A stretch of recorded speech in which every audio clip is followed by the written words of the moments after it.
so lucky. I wish I would. I would want to know where I would be right now if I started Right. high school. Mhm. So cool. Yeah, there's definitely, I wish I started younger like a lot of people do now. I feel like every generation kind of takes it younger and younger, but you feel like as an older generation, I'm pretty older. It definitely started much later, much later. All right, so these are good. Does anybody else have one, or do you want to go to the next question? I was just gonna add real quick, just because I did have improv in high school. We had like a Uh-oh. well, we had like a weekly improv show called Wacky Wednesdays at Miami Springs Senior High, and it was just all like short form. But like when I went to college, I stopped doing acting improv because I was like, I need to get like a real degree. Like I can't pursue this. It wasn't until I moved back to Miami, and then while working a day job, like at night, I was like, oh, I used to go see Just the Funny in high school, so I'm gonna go check them out. And then heard that they had like, classes or auditions or whatever. So it's like there's a thing to like starting early, but it's like, yeah, you're never too late, or you could easily fall out of it. But I don't know. I feel like you find it when you find it, and it's meant to be. So. Yeah, I started super late. I actually had a friend invite me to her brother's show, like one of those, like, I graduated level whatever, like at least twice. And my husband and I talked about it. We're like, oh, it's all the way downtown. That's too far away because we're in the suburbs, and we were just lazy. So we never went out to support her brother. And he's one of the directors and teachers over at Hideout Theater. And then another handful of years went by, and a friend of mine was graduating. And this is a friend I see like in my day-to-day life. And I was like, okay, I have to go support her. And after I saw her second show, and they had taken like 3 of my suggestions that day, I was like, this is such a fun way to like unleash my creativity that really I don't have another outlet for and haven't for decades, literally. So that's how I started. I got into Hideout Theater had already for a while before I arrived had diversity scholarship initiatives. And so I arrived kind of on the shoulders of others, a very supportive environment. There were a couple times during my classes, I remember, where they were kind of, borderline kind of racist situations that came up, as happen sometimes in scenes. And both teachers, who were 2 different teachers, like they came in immediately and were like, let's discuss what just happened. And so it was just I'm really lucky that I got into such a supportive theater. Cool. So, I mean, I think this is a good segue then into our next question, which is, just describe, if you can, what your experience as a Latinx improviser in your community is now. Talking about where you were before, each one of us is in a very different community. Each one of us, has a different experience within that community because every community is different. So what does that look like?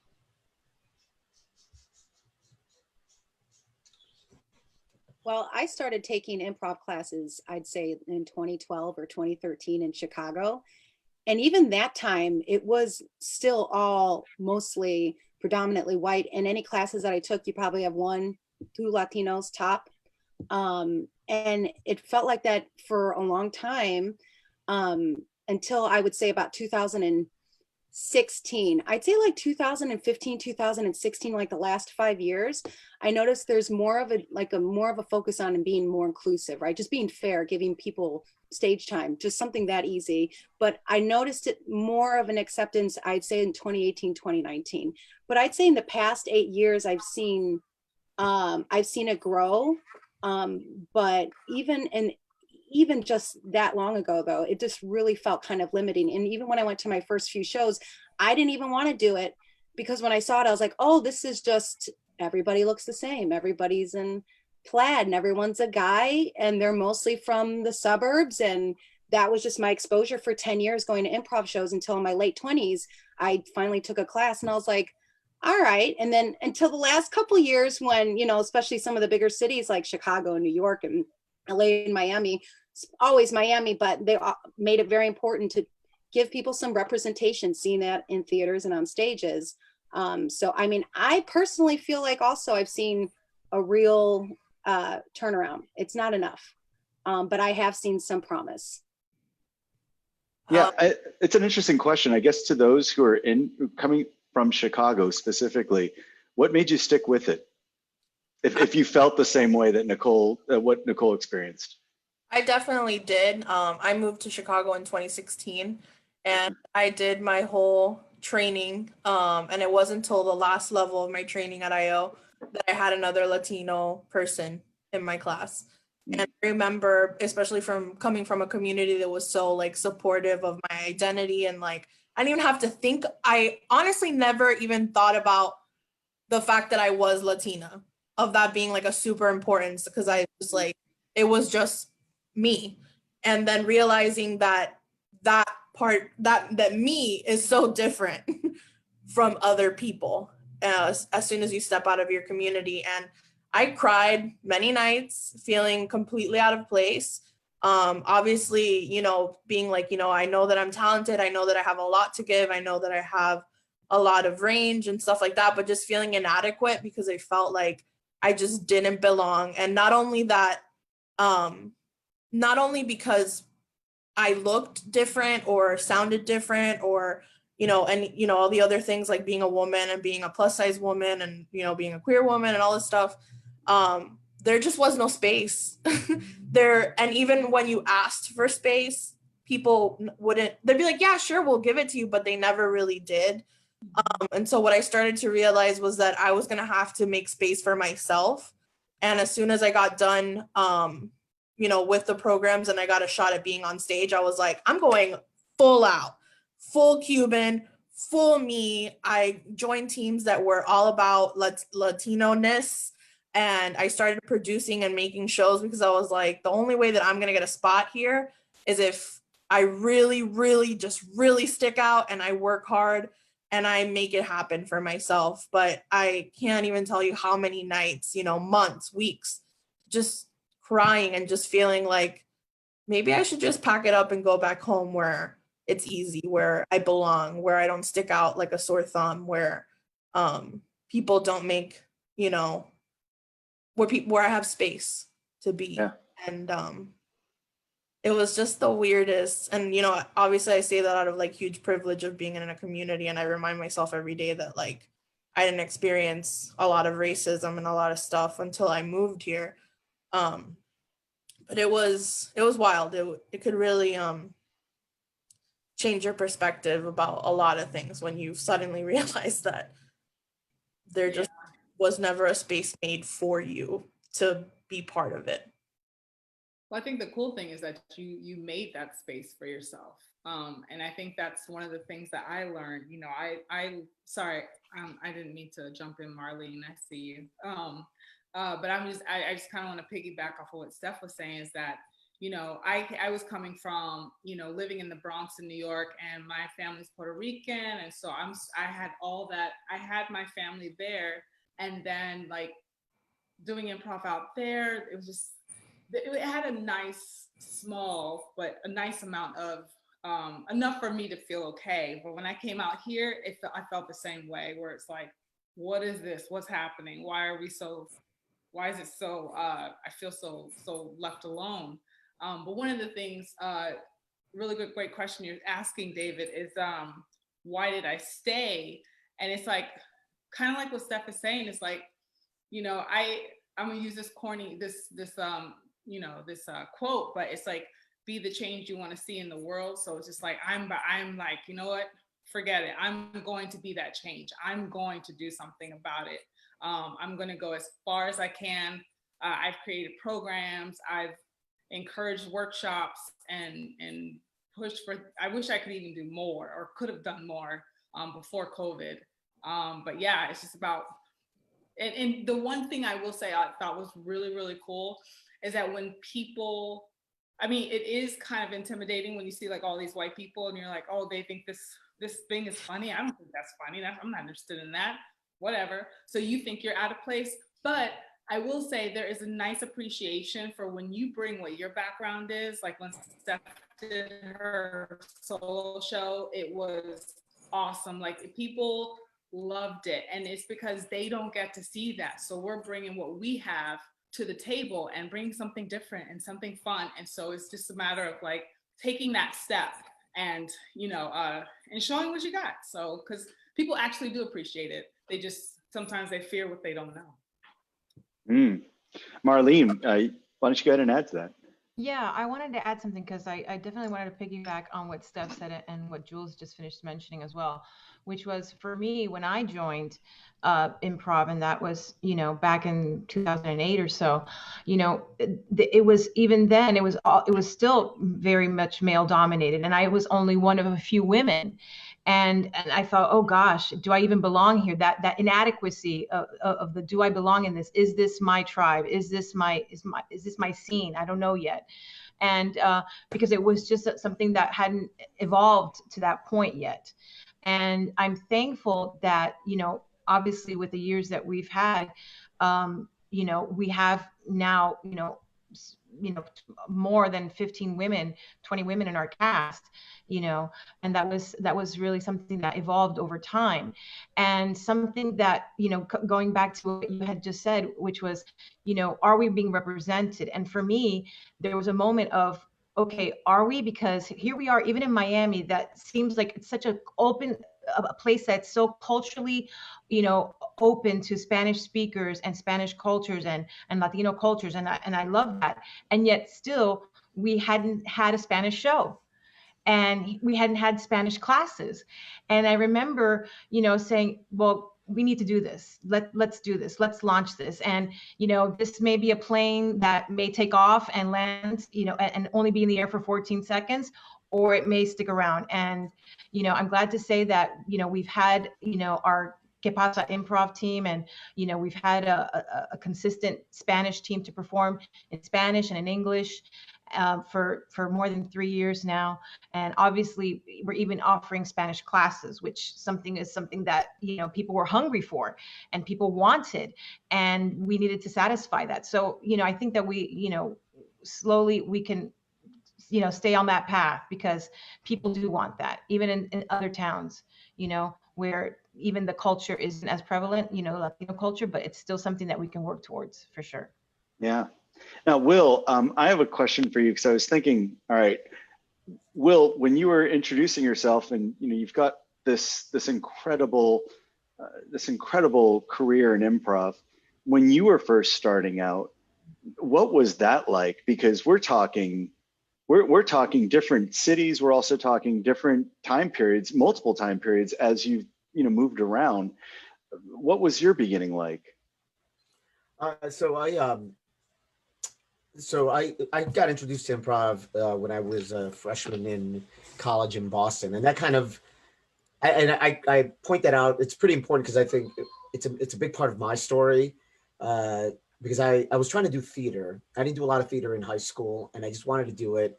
I missed all the auditions. I didn't know what it meant to prepare a monologue. I didn't know any of that. But then there was this one audition sheet that was like, no experience necessary, no preparation necessary. I'm like, all right, I want to do that. And then that was for an improv show, an improv group at Boston College, and I got in, and I was the only Latino in the cast, right? And it was the first time that they brought in somebody into the cast with a diverse, but that wasn't white, basically. And I bring it up. It was important to me because once I started to do it, people then told me, and it's a shame that this is how I discovered it. People then told me that or started to ask me, did you do improv in Chicago? Because that's where you grew up. And I'm like, wait, why is that important? And I knew nothing. I grew up in Chicago until I was 18.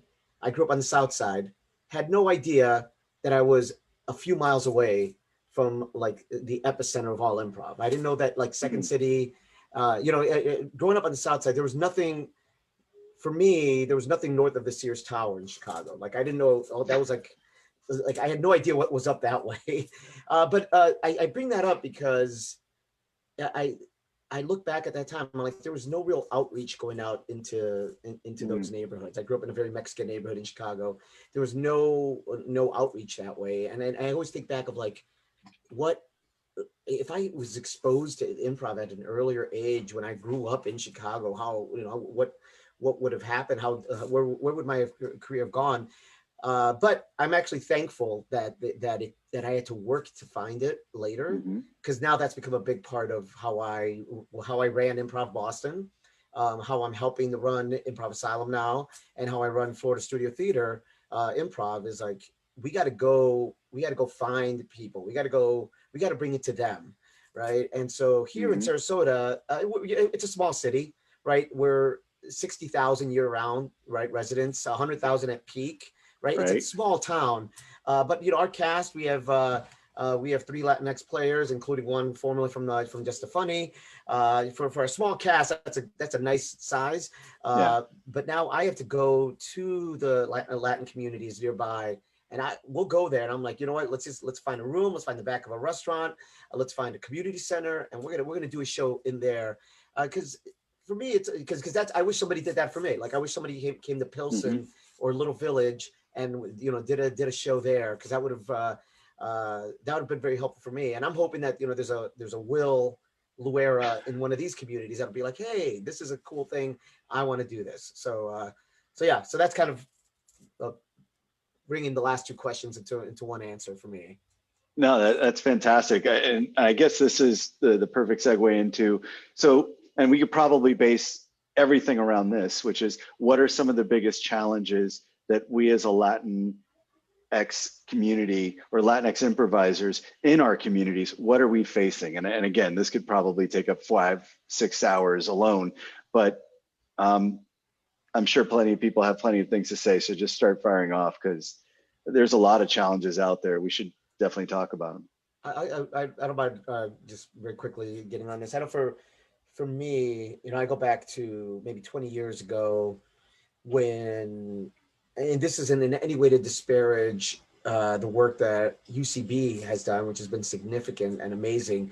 But I do remember when the idea of the first unusual thing, right, which you still hear a lot of teachers talk about, the way it affected me as a Latinx player back then is that I was the only non-white person in the cast. And so I was always the unusual thing. The thing that I brought to the table, which was a reflection of my life growing up, was always the unusual thing. And after a while, I'm like, all right, either I have to start playing like white people, or you guys have to just accept what I bring as normal. This is what I'm bringing is normal for me. So stop making me the unusual thing, right? So that it affected me early on, and I'm thankful. Kind of like what Steph was saying earlier, like. I'm thankful that I didn't retreat from it, and I kind of just leaned into it and was like, hey, this is who I am. And then as an artistic director, I was like welcoming everybody. I'm like, be who you are, and everybody else, especially like you know, the 20 to 30-year-old straight white man, let's not treat that as weird. That is their normal, and let's honor that, right? So, and that went for everybody. That was beyond just Latinx. That was the entire community. Anyways, that's my answer. No. Interesting. Fantastic. Great. What other challenges are you facing, you know, in your community? And we've got Chicago, which is obviously huge and well, maybe not as huge as it used to be, but changing, let's just say. And then you've got Austin, which is its own little fun little bubble. And then Eddie, you're out in industry land there. So you've got a whole different set of challenges and probably perspectives as well. And then we've got Miami, which is another very interesting, diverse bubble. So it's going to be a lot of different challenges here.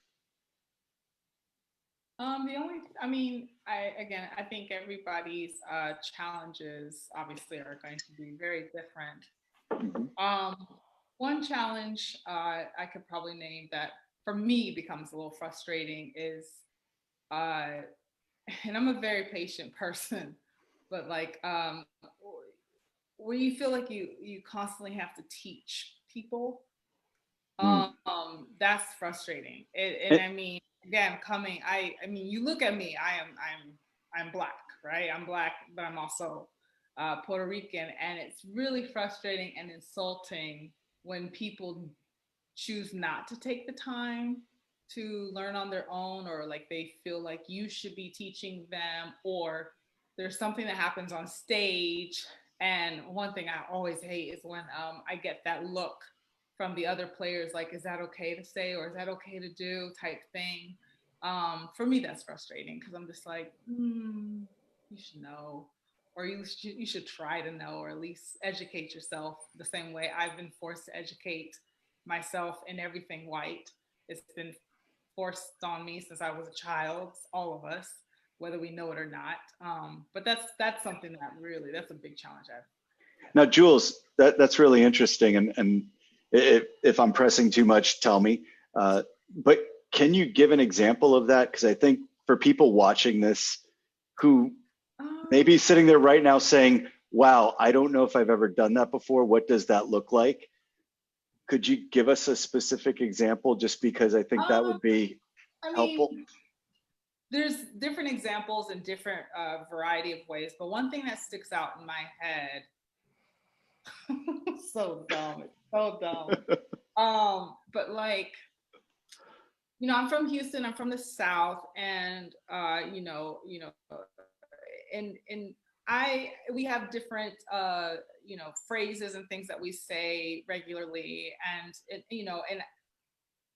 I kind of like in Will's case where I would say that on stage, like for example, this is so dumb, but I remember one time saying that I put my foot into this food that I made, and everybody's like, where I'm from, that means, you really hooked up this food, you like really doctored it up and made it good, you really put your heart into this food.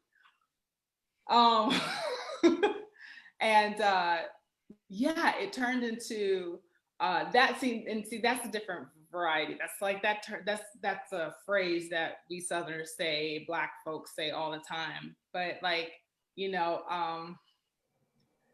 there'd be awkward moments where people, I don't know, or I've had my people try to touch my hair, or like it makes the audience cringe, or I don't know. It's a variety of things. Like, it's just, or was that okay? I said, or I remember even sitting in the audience one time and of an improv show of a team I wasn't even on, and they were talking about something. I forgot what it was, but it had to do with something rather racist. And I got all these looks for approval. Is it okay to laugh at this type of thing? Like, you need to decide, do you think that's funny? Do you think that's smart? Like, I shouldn't have to like teach you how to do that. These are just kind of the small things that kind of go off the top of my head, but I can't think of anything right now that's like super, highlighted in my memory. Because honestly, stuff happens all the time. And, I literally do this. I'm like, I'm not gonna give it energy. I just can't. Right. So, yeah. I've personally had challenges with teaching as well. Although I'm always willing to give it my best to try to get on the same page with people. But kind of similar to what Julia was talking about doing my own research and stuff like that. Moving to this community, I had to learn a lot about, just American culture in general, where, maybe back home I could kind of, do my Don Francisco, do all my stuff that people in the area know about. I had to look into like, what does Chicago find funny? Like Schaumburg is the Hialeah of Illinois, stuff like that. And I just found it like there wasn't the same reciprocation with other cast members. And I had at one point had to be like, sorry, Chicago. I at one point had to be like, y'all need to learn about the shit that I have in my culture, because I can't just do shows about the things that are valid and, kind of like what Will was talking about, like that being that unusual thing, I'm like, this is normal for me. Like, this is what I grew up in. And like, I have to sit there and, read and look into shows and things that you guys are mentioning, especially in short form, for suburbia here, US suburbia. You have to know a lot of things that I wouldn't necessarily need to know unless I was performing short form. And I just found it so whack that they didn't know the things that you would need to pull a Latino audience or a Black audience or, whatever kind of audience. And, it's wild. I've had so many of those like educational conversations, and you know, I don't own a theater and I don't, you know, teach where, but I'm over here like, you need to do this. And that is the most frustrating thing. And eventually, you know, it gets to the higher ups and, you know, it almost seems like it's their idea to do it, but that's the frustrating part. And I would say I quit a team, one of my Herald teams, because I was like, at the end of the day, no matter what character I'm playing, I'm still this woman on stage. I'm still this person. And I can't constantly exist in like a diner in Indiana. Like, cause like, I'm just not always going to be in a diner in Indiana. And I'm just like, I can't do this white stuff anymore.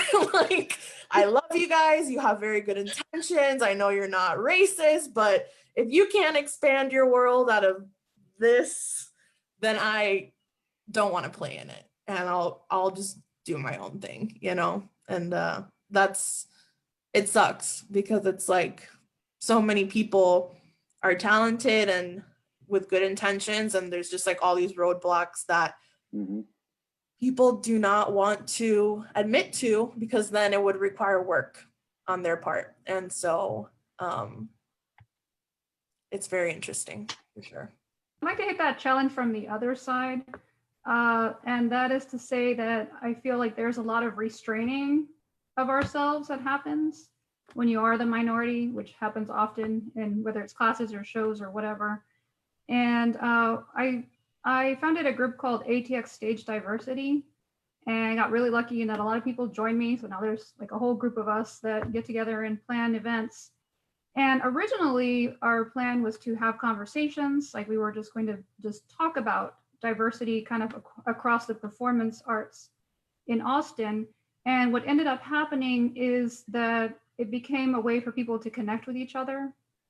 And, you know, even really to me, what seemed like very minority groups within Austin, for example, like there was in our first meeting, there was a man who was like, I am, you know, I'm a Filipino man, and like I'd be looking for a theater, you know, some kind of theater performance that would fit me in it. And then somebody across the room was actually creating something like that.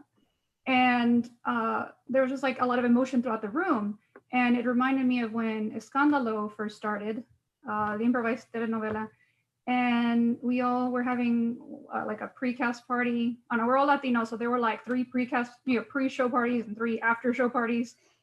So one of those where everyone was talking about how starting in childhood, they were restraining their culture, you know, and never really realizing until that moment how much they had been pushing down and not sharing.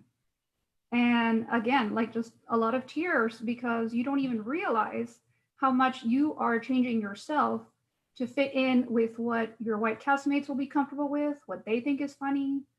And you're only sharing maybe a tenth of, you know, the richness that you have in you. And that can be really sad. Wow. Eddie, you've kind of like going along a different line, but similar to Will, in that you've been in different improv communities, starting off in Miami, going to Chicago, and now in LA. Now that you're in LA, what's that like? And what are some of those challenges? I mean, yeah, in LA, like the improv community is definitely different than Chicago. I mean, and everyone's experience is different, but I really enjoyed my Chicago improv experience. And in LA, it's different in the sense that a lot of people are doing it like as a means to get to something else. Whereas in Chicago it was like purely, at least I felt like, was just exploring, and it was all about the art and like, you know, doing all these different shows. As far as like with Latinx, like there are the different theaters, you know, Will mentioned like UCB, I come from like Second City, IO. And a lot of those theaters can get like very cliquey, or like, you know, there's an improv community, but then each of them have their own communities. And I find that specifically like with the Latinx, at least out in LA, seems to be pretty good in that we all kind of know each other and will support one another. So even though like I brought Geraldo out from Chicago to LA and we were doing like an hour variety show where we do improv in Spanish, but we highlight other acts, and we would invite people from other theaters to do our show, and we would go and like sit in on their shows or support. Because if you want to talk about community, then there needs to be that actual community, right? Like the sense of support. Right. And I felt like that was something that when I first got there, I was lacking. As far as like from, you mentioned the industry thing, like that's a whole nother beast in that. And I just wanted to quickly touch upon, like, I love what everyone's saying. And for me, there's like the delicate balance of like, just ultimately just being yourself, right? Bringing you to the table. But like, I love playing a Cuban character and I love bringing all my Spanish in. I also love not doing that at times, and just because I love a bunch of other things, right, that I think are funny, or other things, and not even comedy. I love like weird, dark sci-fi stuff, and I want to be able to explore all that. And when I first got to LA, I did a CBS diversity showcase, and you know, all these different diverse talent, and we're all like, we're there for a reason, but for the wrong reasons, it seemed like I was in a scene that I thought was working fine, and they were like, you need to have an accent in this scene because otherwise people are going to be like, why is he diverse? Is he gay? And I was like, well, first of all, like, why would that be a bad thing if I was? And second, why can't, I thought this was all just to like, for us to spotlight this diverse talent, that we can be funny by not playing into stereotypes or flipping those stereotypes on their head. And that happens. Like I go, and I know, look, I'm white passing, you know, like I know I can go into an audition and people will be like, it's in Spanish, and I'll do it. And they'll be like, wait, are you sure you can speak Spanish? And I'll have to prove myself in the room over and over. But anyway, just long story short, just being like, for me, it's a balance. It's like, you know, I see myself 100%, and I'm proud to be a part of the Latinx community and the Latinx improv community. And at the same time, I want to be able to, like, that doesn't mean I can't do this other stuff, you know, and I can hang with you guys doing this non-Latino stuff. But if you need someone to pop in and do some Spanish or do those, like, I'm game for it. You know, I think it's just each person individually to their own comfort level. Yeah. So, Marlene. yeah, I just want to add on to that because as a person who does not look Hispanic at all, and that in itself, I know, right, has been a challenge for me because it's like I always have to prove myself as well. It's like, no, wait a second, hold on, and I have to constantly prove myself that I am bicultural, that I relate to both cultures and the languages and the customs and everything else and the people. And so that's something that I always channel and I'm very proud of. And I know in some cultures, like what Laura was saying, is that it's suppressed. It's like, you know, you don't want to, you don't want to, you don't want to make yourself known that that's something that you're doing. For me, one of the challenges that I constantly face is letting people know that this is something that is so important for us to reach out to. I mean, outreach is really important because, like what Will said, you know, when I was growing up, if it hadn't been because somebody plucked me out of my neighborhood that I was growing up, that was not, you know, was essentially a working class neighborhood, plucked me out and took me to the theater and said, look, this is what theater is. And it completely opened my eyes. And all of a sudden I was engaged and I committed myself to that. And so I think it's really important that for me, it's a constant battle to educate and to bring people into this world, whether it be, you know, theater or the arts or whatever. And of course, then there comes the question of, you know, is it supported? Because in a lot of times, you know, when we were growing up, we would go to field trips out to go see shows or plays or, you know, musicals or whatever. And it seems like that has definitely not been something that, you know, that is as prevalent as it used to be. So I think it's also an arts educational issue as well. Okay. And real quick, because just Yep. hearing Eddie speak, you know, I think at the end of the day, the biggest challenge is letting everyone know that Latino culture and American culture are like this, because Latino culture, my Latino culture is American culture. So, you know, I think that depending on where you are, whatever, you have to lean into certain things, but it doesn't mean that that's all that you are. And I think at the end of the day, once we get through this phase of like it really integrating different cultures and that becoming the norm, then we can like mentally move out of like, I need to own this space. And you know, it's just like, yeah, bro, I want to be Americana too. Like I am. I was born in the US. I'm American, but you know, I'm also Latina and like, move over, bitch. Okay, all right. We're close to showtime for the shows, but I wanted to wrap up by doing a quick lightning round around the room here. And I have one last question for you. I actually have like 5 other questions. We easily could go on another hour and a half to 2 hours with this. And you know, why don't we make an agreement to hopefully do this again sooner rather than later if you're game for it. I would definitely love to continue this conversation because I think there's a lot more here. By the way, speaking of what everybody's just said, make sure you do your census before it's up, because if you don't, we don't get represented. And advertisers already know who to advertise to. Just look at who's getting into commercials. It's a whole bunch of Latinx. And they know the census before we've even taken it. So make sure that you fill it out. And that's to everybody here and also watching. Here we go around the room. There is a beginning Latinx improviser somewhere out there. In one sentence, what piece of advice do you give them? Nobody can repeat what has already been said. I'm going to start off with Nicole because I have not heard from her in a while. So Nicole, you get to go first. I would say be true to yourself. Don't try to edit yourself when you're on stage, or edit yourself around any communities you're with, or feel like you are trying to prove your one thing over another, or trying to prove against any any thoughts that people have right when they see you right away. Be true to yourself. Be true to what you play on stage. Don't hold back. And I would say that because I feel like a lot of times, at least with my family, improvisers, they would feel like, will they make fun of me? Am I coming out too stereotypical? Am I a phony? Am I a fraud? So stay out of your head, be true to yourself. All right, thank you. Next up, we'll go over to Jules. Jules, what can you hit? My biggest piece of advice is, well, I have 2 pieces, but I'll do quick.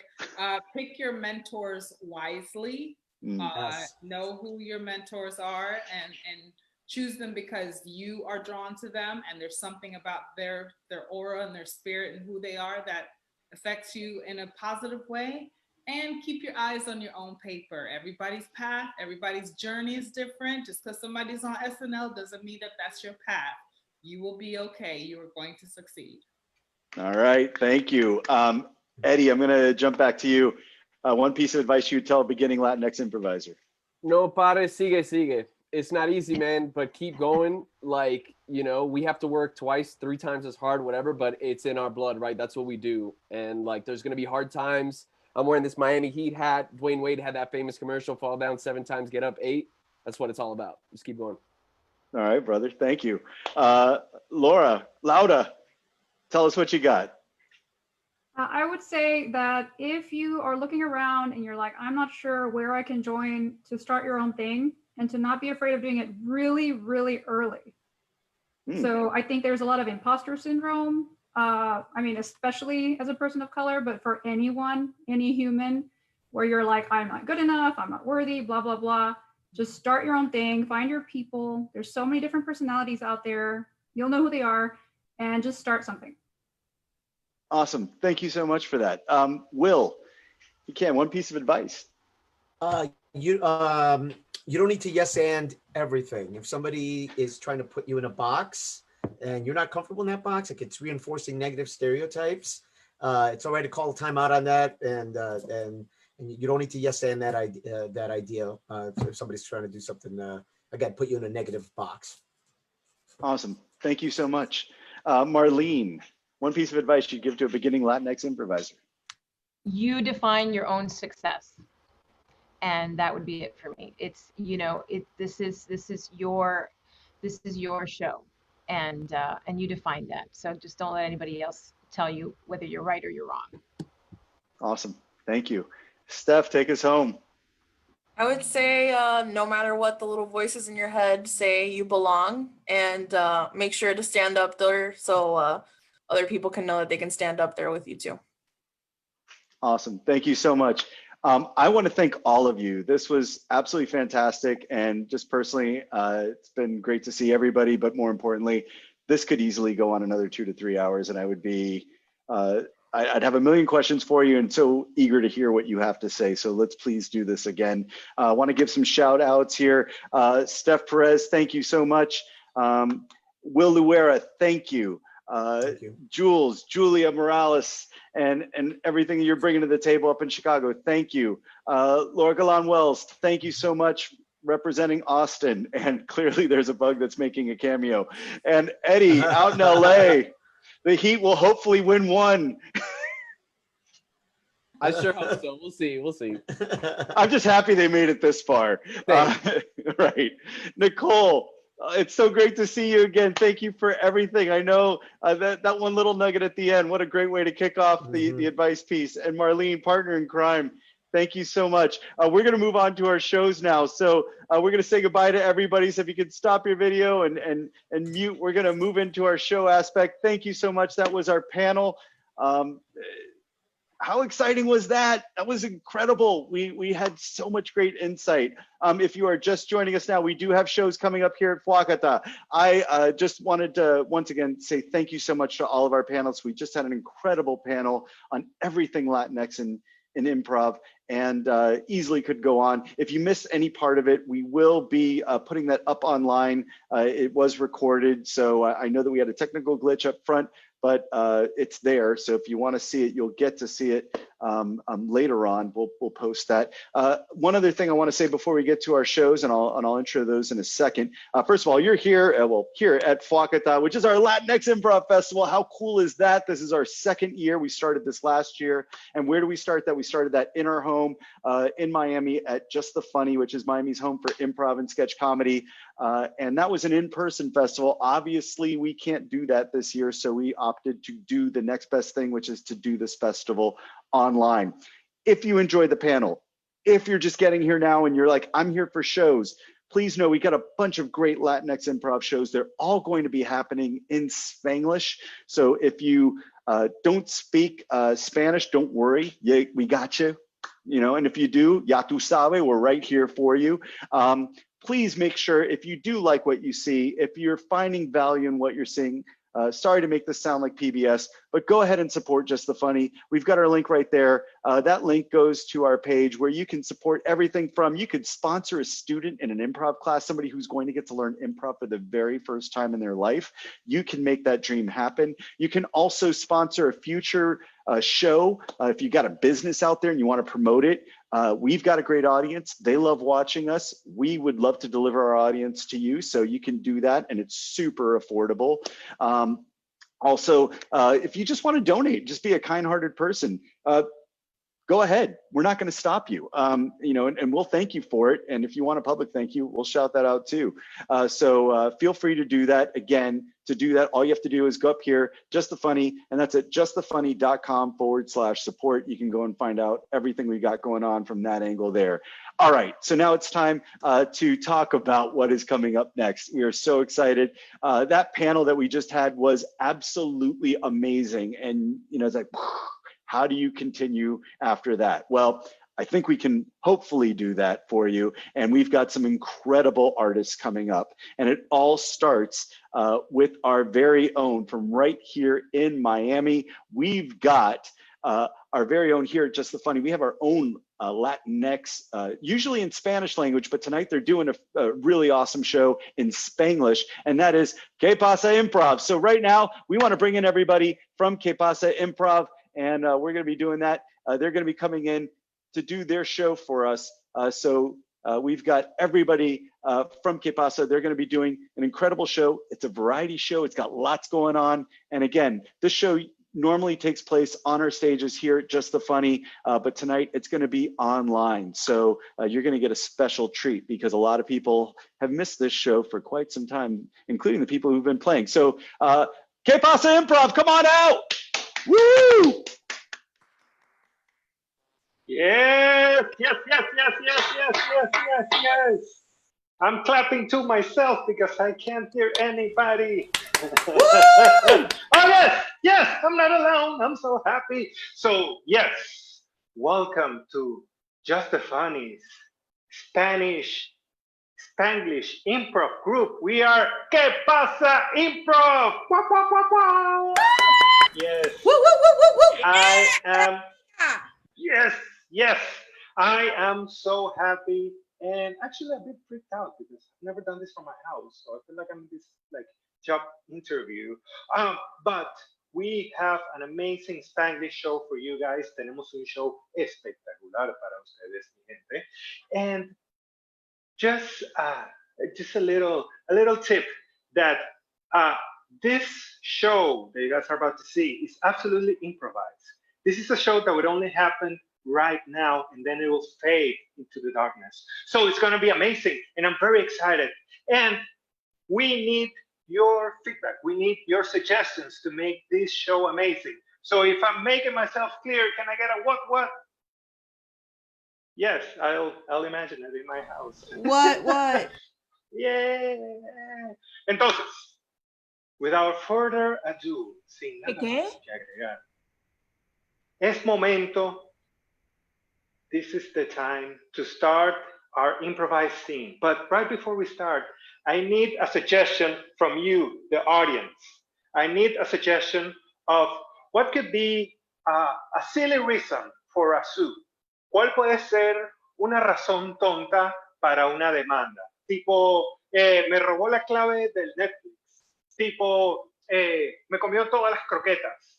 Una sugerencia, one suggestion for our scene. Anything is welcome. Todo es bienvenido.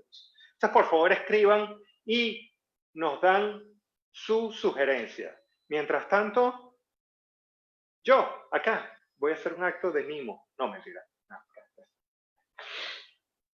So I want to thank everybody from the bottom of my heart. This is very bizarre because, especially in Miami, you never know who speaks in English and who speaks in Spanish. So here we have the chance to do everything as long as it's funny. So I'm very excited about that. So please, we need your suggestions. We need to.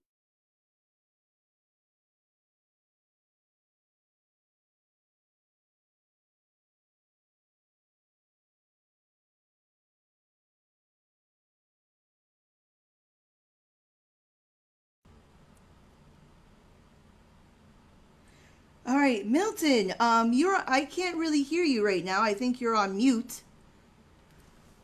This is the Heaven. voice of Dios santo. Okay, so I just realized that I've been doing a mime game for like 9.5 minutes. Gee, all right. Luis. So we have two so far in the chat here. We have one, es feo. Hopefully they don't think they're talking about you. And the other one, the silly reason to get sued, is tacos. Oh, so people heard my suggestion, right? Yes, Okay, yes, they heard you. Yeah. Okay, so can I get the two suggestions, please, again? ¿Cuáles son las sugerencias? Es feo or Yeah. tacos. Tacos. Vamos con es feo. Una pareja o alguien demanda a otra persona porque es feo. Y esta es nuestra escena improvisada. Mi amor, yo want to tell you una cosa nada más. Que te pido matrimonio. Ay. Would you marry me, my love, mi amor, muy querida? Ay, Bill. Por favor. Siempre con tus cosas. Always with your mi querida, my love. You know, just call me by my name. Just say Susana. Susana, mi querida, yo te he dicho muchas veces que el día que yo tenga un poco de dinero, me compro una camisa bella. No. Todo lo tuyo es feo. Tienes fea ropa, feos zapatos, feo pelo. Y yo intento decírtelo. I tried to tell you so many times, babe, let's go shopping. Let's try a new style. Yo tengo un estilo muy particular. My style's very particular. I'm asking you to wed. To wedlock, to marry. I love you. No. I love you. Bill, you know what? ¿Sabes qué, Bill? No puedo más. I'm gonna sue you. Te voy a demandar. Porque es que no me haces caso y todo lo tuyo es feo. Te voy a llevar a caso encerrado. ¿Cómo? No entiendo nada. Cerrado. yeah. Capítulo improvisado. Mira, yo digo, I don't care that we're stuck en la casa aumentando masa, ni cuando salgas. En el momento que te haga falta y que tengas un problema y no veas el final del túnel de la luz que te alumbra, te ayuda a salir del dilema. La cuarentena, what's up, baby? Aquí siempre, aquí resolviendo en Zoom. Caso encerrado, oh, oh. Caso encerrado, oh. Capítulo improvisado. Hello everybody and welcome to another edition of Caso Encerrado. I am the Doctora Apollo here today. And here today we are here to hear a case about something ugly, yes. Can I please have the plaintiff and the defendant come forward? Okay. Yes. So the plaintiff, for the record, your name, please. My name is Susana. Susana. Yes. So Susana, please tell me what is the problem? Why are we suing the gentleman today? Sí, please, Susana, explícame. Yo te di amor. I'm asking for love. Yo quiero tu amor. Orden. This is a court. It is not a circus. Okay? Thank you. Please, Susana, continue. Gracias, doctora Apollo. Mire, doctora Apollo, el problema es que Bill, he doesn't have good taste, ¿ok? Él siempre ha querido salir con latinas y ser un tipo cool, pero es un nerd, ¿ok? Todo lo que hace él es ridículo. Look at this hat, look at this shirt, look at the gifts he gives me. Mira esta bata de los chinos, esto es horroroso. When we go to the pool, you want to know what he wears? What does he wear to the pool? Oh, that is very tacky. That is very, very tacky. Y yo soy una mujer de mucha clase. I'm very, very classy, and I can't possibly marry him. In fact, I want to sue him for all the years I've wasted con su fealdad. All right. So you are suing the gentleman because he has very bad taste in clothes and in accessories and in gifts. Okay. Yes. Defendant, what do you have to say for yourself? Your name for the court records, please. Doctor Apollo, El Caso Encerrado, favorito mío, my favorite show. Thank you. Muchas gracias. My name is Bill Swanson. Me llamo Bill Swanson. Bill Swanson, okay. De Wisconsin. I'm from Wisconsin. I met Susana. She was working at Mango's, and it was the first place I went to when I came to the 305. And the reason why I wear hats, Dr. Apollo, is because they found a small benign skin cancer, and they told me, and I picked the wrong place to live in. And my style is Miami style.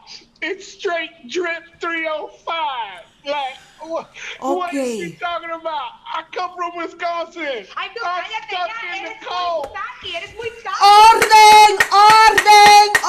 What do you think this is? The presidential debate? I don't think so. This is my court. Okay. Please. Bill, please continue. So you're telling me that your style is 305 drip all the way, and you're just trying to blend into Miami because you are from Wisconsin. Yeah, I'm like stuck at home. Estoy encerrado en casa 6 meses. Like, we have winter. Yo tengo invierno. Doctor Apollo, ¿cómo va blend? Ella no me va. Mira esto. Esto es blending. Esto no es blending. ¿Qué batidora ni qué batidora? Orden. Okay, I think I have heard enough from the plaintiff and the defendant. It says here that I have a witness to testify in favor of one of you. So can I please have the witness come forward? Is it Pino? ¿Está atizado? ¿Eh? Okay. I'm sorry. I'm so sorry. I'm on camera. Yes. You are on camera. You are en caso encerrado. Con la doctora Apollo. I love it. I need your Thank you. Cuando tú estés lista, friend me. Puerto Rico es Mimi. Mimi. Okay, so te llamas Mimi. You are Mimi. And who are you speaking in favor of today? Speaking in favor of my papazote. Your papazote, okay. And I assume that your papazote is Bill de Wisconsin. Ese mismo, tú sabes. Because he doesn't have the sugar, but I do. Okay? Azuquita para café. Azuquita para café. That's sugar for your coffee. Orden. Bill, it's not your turn. It is Mimi's turn. Please, Mimi, continue with your testimony. Meow, Mimi. Que me lo estoy pisando. You know, I like my hair like Dave Bundy. Pues, what am I going to tell you? He's wonderful. He's wonderful. So what do you think about his style? His 305 straight drip. What do you think about his style? I love it. I love it. His style is what turned me on. And you know what? You think que con este acento, with his accent and everything, I don't know English. Well, he is teaching me English, okay? Mimi, voy a bajar ahí y te vas a enterar de lo que es bueno. Te voy a jalar por las greñas. Yo lo sabía desde el primer día que te vi. Order, plaintiff, demandante, por favor, sit down. Okay. So Mimi, not ugly. Tell me, Dr. Apollo. I love it. So Mimi, he is teaching you English as well. So not only do you like his style, he's also like your Inglés sin barreras. He's like your English without boundaries. Like he is teaching you.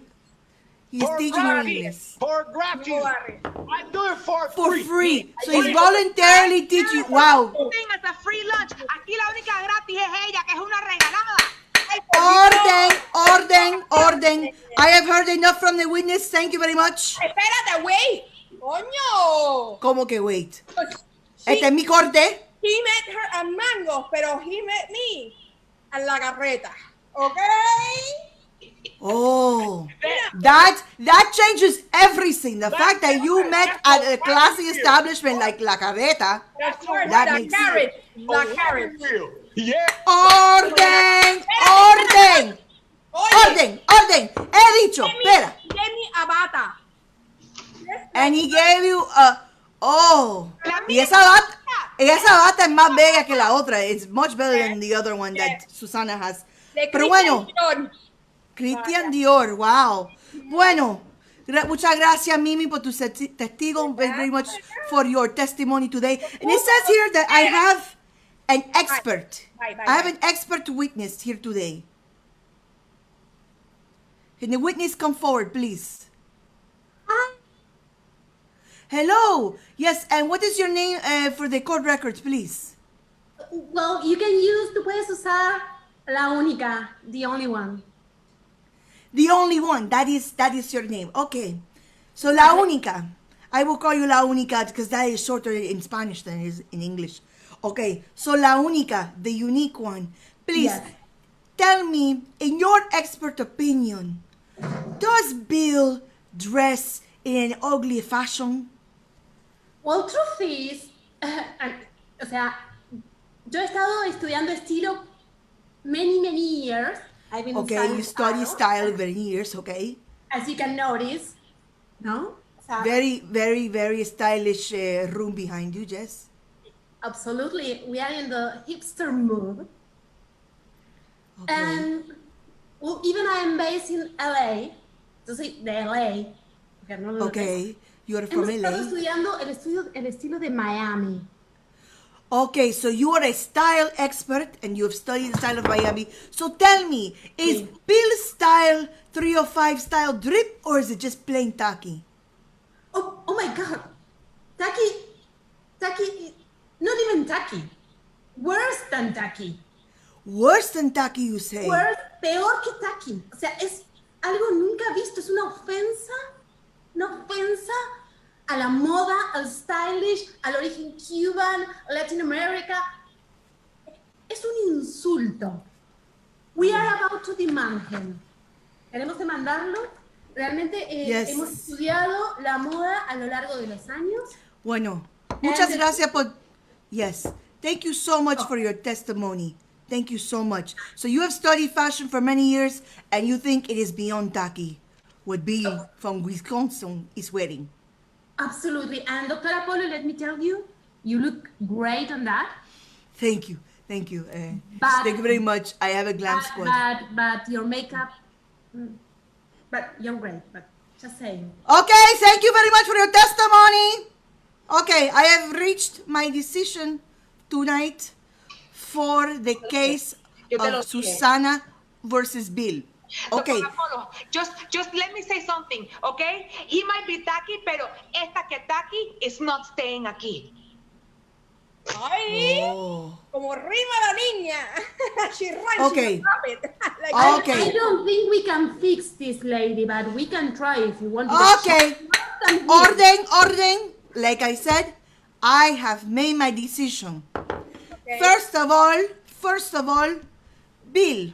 Yeah. You need to stop. See, Dr. Apollo, see? Orden. ¿Te callas o te callo? Orden. Que yo lo callo a él. I shut him up. ¡Mua! Dios, eso es un espanto. No permita que Okay. Orden. Okay. I have reached my verdict. Okay.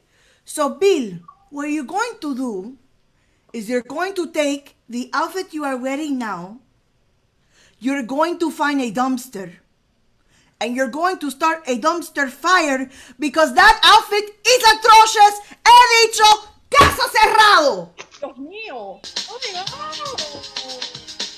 He dicho, caso cerrado. Muchas gracias por estar en sintonía aquí de otro episodio de Caso Encerrado. Tonight, we have a treat for you. In Que Pesa Improv, we have to meet our Venezuelan quota, you know, because it's very important. You have to have one Cuban and you have to have one Venezuelan.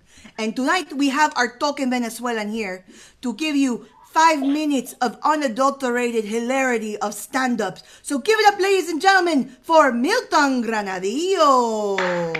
Hey, I'm talking to myself. Yes. So yes, I am the token Venezuelan stand-up comedian from Que Pasa Improv. My name is Milton Granadillo. That's why I'm from Venezuela. That's why I have this sexy accent. I wanted to be like elegant in this show, and now I realize that I don't know if you guys know a show that is called La Casa de Papel, Money Heist. I realized that I look like the professor, the main guy, but like the outlet version, like the Walmart version of the guy. Yeah, it's so sad. I look like a page from like the JCPenney Mormon catalog, you know. But anyway, here we are. I'm still trying to like get acquainted to these Zoom shows because they're like super weird. I'm like super nervous because it's like you never know what you're gonna get. Like, well, when I was talking like 10 minutes ago, suddenly I got muted and I didn't do anything. I promise. I don't know what happened. Like the last show I did, there was one lady in the audience with her mic and her camera on. She was cutting her toenails. So I was trying to perform while I could hear the click, click, click of her nails. And the thing that pissed me off, it was that was funnier than my own set. So yeah, it was terrible, man. And even work-wise, doing these Zoom calls, it's terrible. It's super awkward and complicated. But you know what? I can't complain about my job. I can't. No, literally, I can't complain about my job because my visa depends on them. So, yeah, it's peculiar living with a visa because I feel like that makes me like an upright citizen. You know, like every time I'm like angry or I want to shout at the post office lady or whatever, what I do is I just I count 10 visas. You know, yeah. I have an American girlfriend, and she's so American that here in Miami, she's exotic, you know, like, because the thing is here, you have everything here in Miami. Like, you can have a Cuban coffee made by a Colombian at a 7-Eleven in Little Haiti. You know, even food-wise, that there's not such a thing as Miami food because we have everything. We have Colombian food, we have Cuban food, we have Venezuelan food, we have Italian, we have Japanese, we have Mediterranean, and American, which is all of that but deep fried. Yeah. It's hard. It's hard. This seat is complicated because I don't know to whom I should speak in English or Spanish. You know, like in my first week here, I was living in a place called Doral. If you don't know Doral, it's basically the Venezuelan Chinatown. And so I was there, and I got into the bus, and you know, we're in America, so I go and I'm like, hola, hello, good morning. And the driver is like, ¿y por qué tú me hablas inglés si yo veo que tú eres venezolano? Ah, es que todos los venezolanos son como que Jesus, man. So in the same bus, the same week, I get in, and I'm like, hola, buenos días. And the driver is like, sir, we speak English in America. Thank you, guys. That's my time. Thank you, guys. Thank you to Fuacata and to everybody. Woo!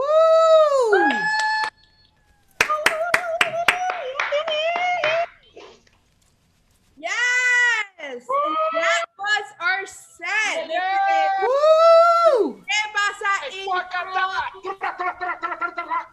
Yes! Oh my God, we're hearing the sirens. Yeah, okay. So this was ¿Qué pasa, Improv? Just the Funnies in-house Latin acts troupe. So let's introduce our cast. We've got our resident stand-up, Milton Granadillo. Woo! Woo! We've got our Doctora Apollo, Diane George. Woo!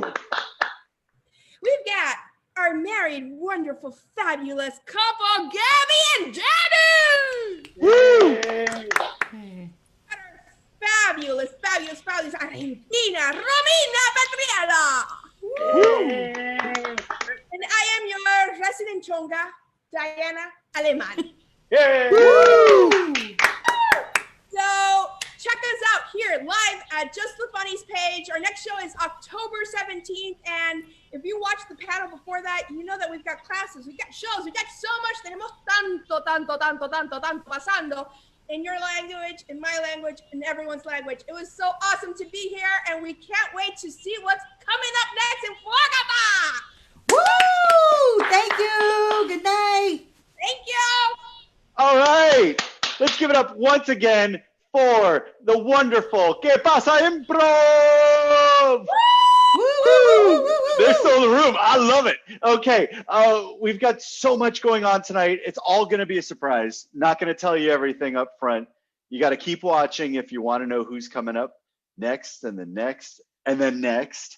But ¿Qué pasa, Improv? Once again, from right here at Just the Funny here in Miami. If you want to find out more about things going on at Just the Funny, everything from classes to our online shows as well. And if you are a generous, wonderful human being out there and you want to support, this is a great way to do it. If you love what you're seeing tonight, whether that was the show you just watched, the show you're about to watch, the show you may watch after that and beyond, or maybe it was the panel that you watched before, just go to justthefunny.com/support and make a dream come true. You can sponsor a student, give the gift of improv right there. If you want to sponsor a show, go ahead and put your business out there. It's cheap, it's easy, it's affordable, and it's effective. I'm trying to find every single adjective I can.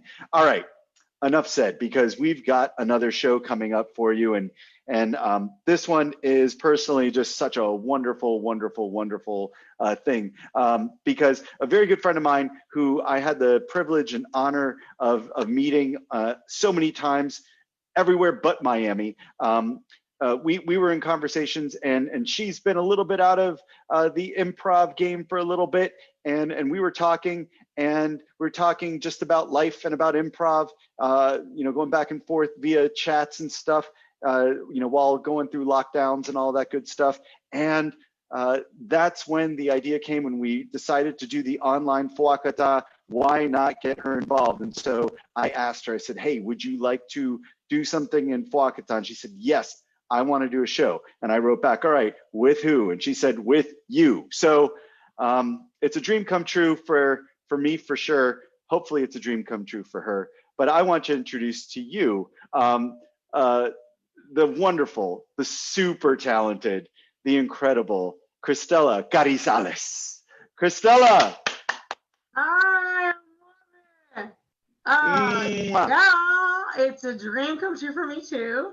I'm so glad to be here, especially with all these Latinx talented improvisers. Like, you know, like sometimes you can feel isolated and be like the only person in your neighborhood who is the brown person doing improv. And so for us all to come together is like just a dream come true. So to be able to do something with you personally is everything. So I'm so glad to be a part of it. So thank you for inviting me. I can't wait. So I know that we really don't know what we're going to do. We don't. We're going to be improvising here. Yes. Okay. So one of my specialties is a mono scene. And Okay. I don't know. Have we had mono scenes tonight? No, not yet. It's my Achilles heel, but I'm happy to do it. Okay. All right. Well, let's try. I'm kidding. I'm totally kidding. I love mono scenes. I love mono scenes. Yeah, let's try some mono scenes and or well, you can't try multiple mono scenes. You can only try one. Right. So okay. Yeah, let's do a mono scene. And I don't know if anybody's watching out there, but I hope they are. And if they are, I can do the checking. This. What is your favorite place to be? And it doesn't need to be like a huge place like London or Paris or something. Like it could be a park or Dave & Buster's or like something like that. Just like, where do you love to be? And what emotion does that bring up in you? Where do you love to be? Where do you what love emotion does that bring up? Okay. All right. I'm checking the Facebook chat right here. So if you write in our Facebook chat, we will see it and we will use that for this mono scene. So once again, Cristela, it is, we're looking for a place that you love to be and what emotions bring up in that.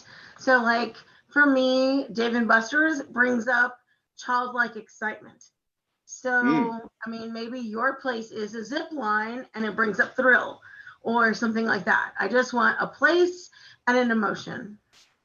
Okay, so place and an emotion. Waiting for some comments to come in here. If not, we can figure something out. Well, we can make things up. I think that's what we can kind of totally make things up. Yeah, I mean, I know we got people watching. They're just being shy right now, but that's okay. I don't know. Maybe they're just, you know, maybe they want to sit back and just relax and watch, and they don't want to. So, all right, fine. So you have a Dave & Buster's. How about this? I'll throw it back on you. Okay. What is a place that you went to 5 years ago that you can remember right now? Hawaii. Hawaii. And what did you feel in Hawaii? I felt complete and total relaxation. And like decadence, you know?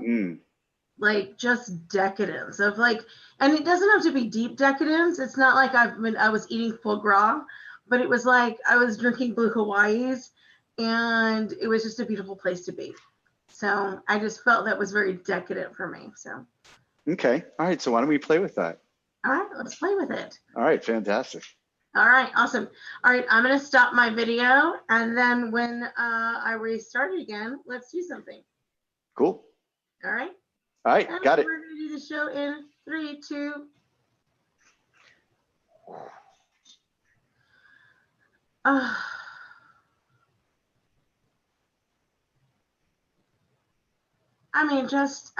Aren't you feeling it? Aren't you? Just like the sound of the waves and the feel of the grainy sand and the fact that we got upgraded to first class by accident. Isn't that like doing something for you, babe? Just being with you is doing something for me. I didn't need any of that other stuff. Oh, that's so sweet. You were so sweet. I personally did, but the fact that you said that makes me feel super special because I, for the first time in my life, got to eat cereal out of a real bowl on a plane. Like, haven't you always wanted that? Like, I just love watching you eat. When you were eating that cereal, it fed me. Did it? Yes. I never would have known that corn checks would have fed us both. You could have But been to eating know dog that- food. It would have been fine for me. Even if it was the wheat checks, because the wheat checks we all know is the worst checks.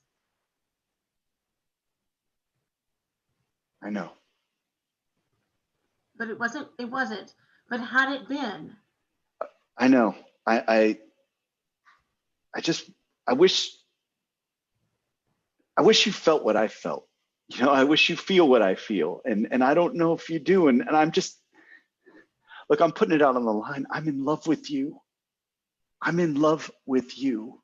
oh Mike, I'm in love with you too. But I'm more in love with you when we can fly first class. Is this the only reason why you are with me? No, I'm with you because you sing terrible karaoke songs, and because you make the best clam linguine, and because you make me giggle when you make dumb. When I make dumb noises with my mouth when we're in know. front of your parents. And I know. Like, pissing my parents off is my favorite thing, and you do that for me. Those are I all just the want. reasons. Flying first class is just a bonus. I'm sorry. Sometimes I wish I didn't have any money. Sometimes I wish that it was just that. Frankly, it was just something where you loved me, and I knew that you loved me for me. I do love you for you. The fact that you're the entrepreneur of like an upcoming app that's going to save the world, that's just a bonus, Mike. It's just a Listen, bonus. when I started Crackdown, it was just an idea. I never knew that it was going to turn into best ideas, Mike. Well, it's not really that great of an idea. I mean, the whole idea behind the thing is to point out wherever there are cracks in the Earth's surface, and you can take your app, right, and you go down. Therefore, Crackdown. I didn't expect this. And,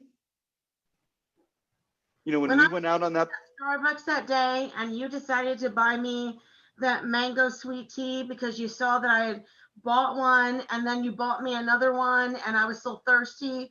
Like, I didn't realize that this was going to be our future. Sweetie, listen, our future was born in a moment. It was a moment where I looked into your eyes and I knew that it wasn't my money. It wasn't Crackdown. It wasn't the karaoke. It wasn't pissing off your parents.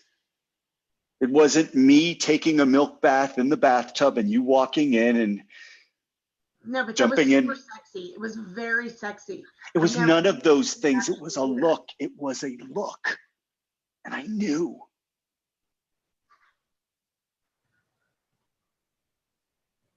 But yes, it was sexy.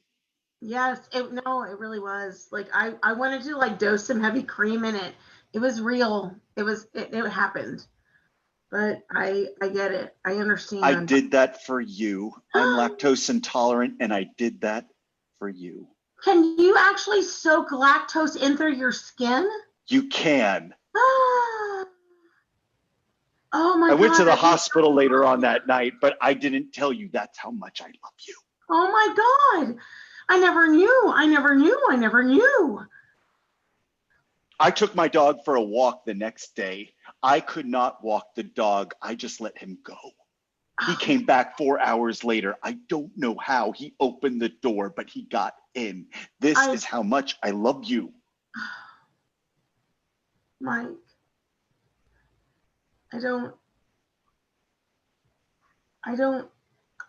I've never had anybody who has been lactose intolerant and just soaked in lactose to their skin for me.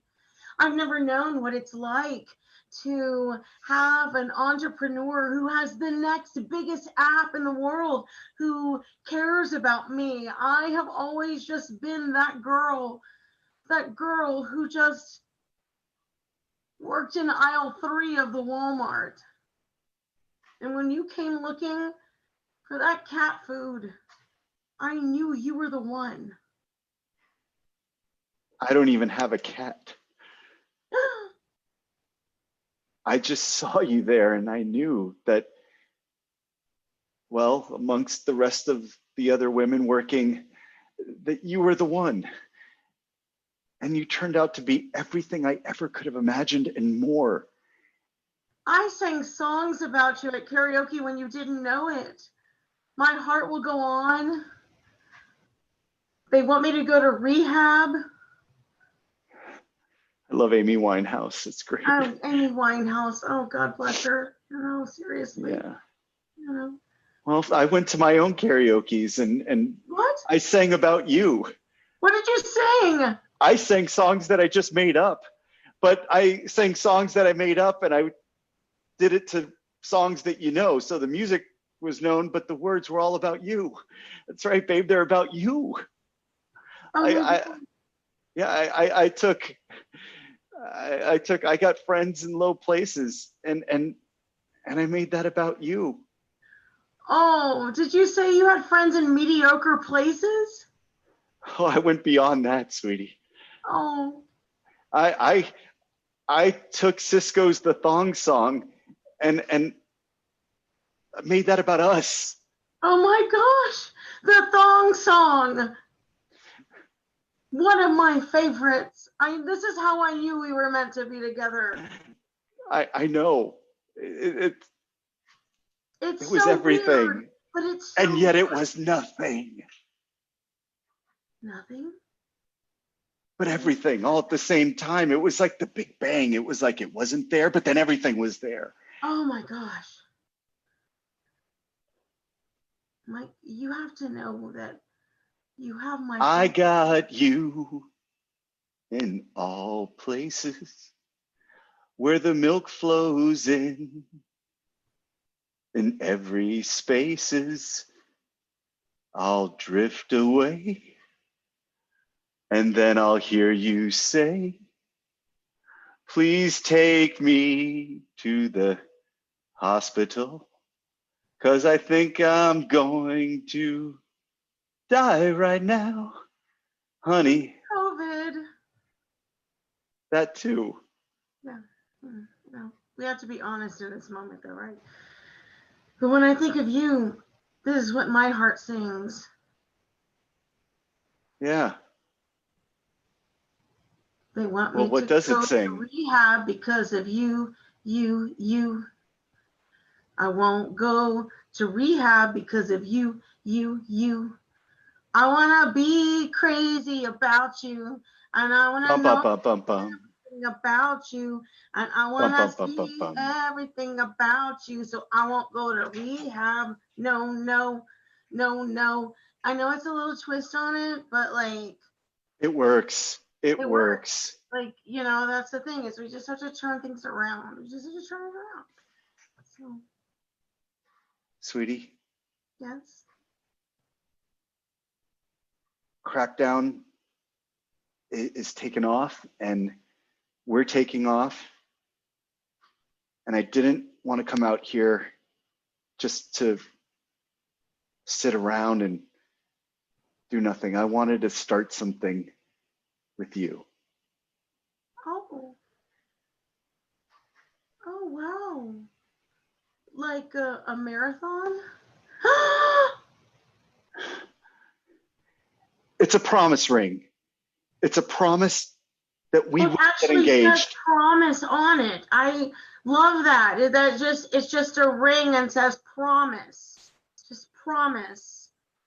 I accept. Thank you. It's a little tight. But it's okay. We'll get the regular. I mean, we can get it refit. It's nickel. No, it's been quarantine. I've gained a couple of pounds. You know, bread. No, you haven't. No, okay. You're always perfect. You're so lovely. I just love that this ring says promise. You know, it's just like, hey, this It's a is what promise it's a to promise. do something in the future. Somewhere out there, there's a place for us. Yeah. There's a time for us. Someday there'll be a place for us. Yeah. Wow. I know.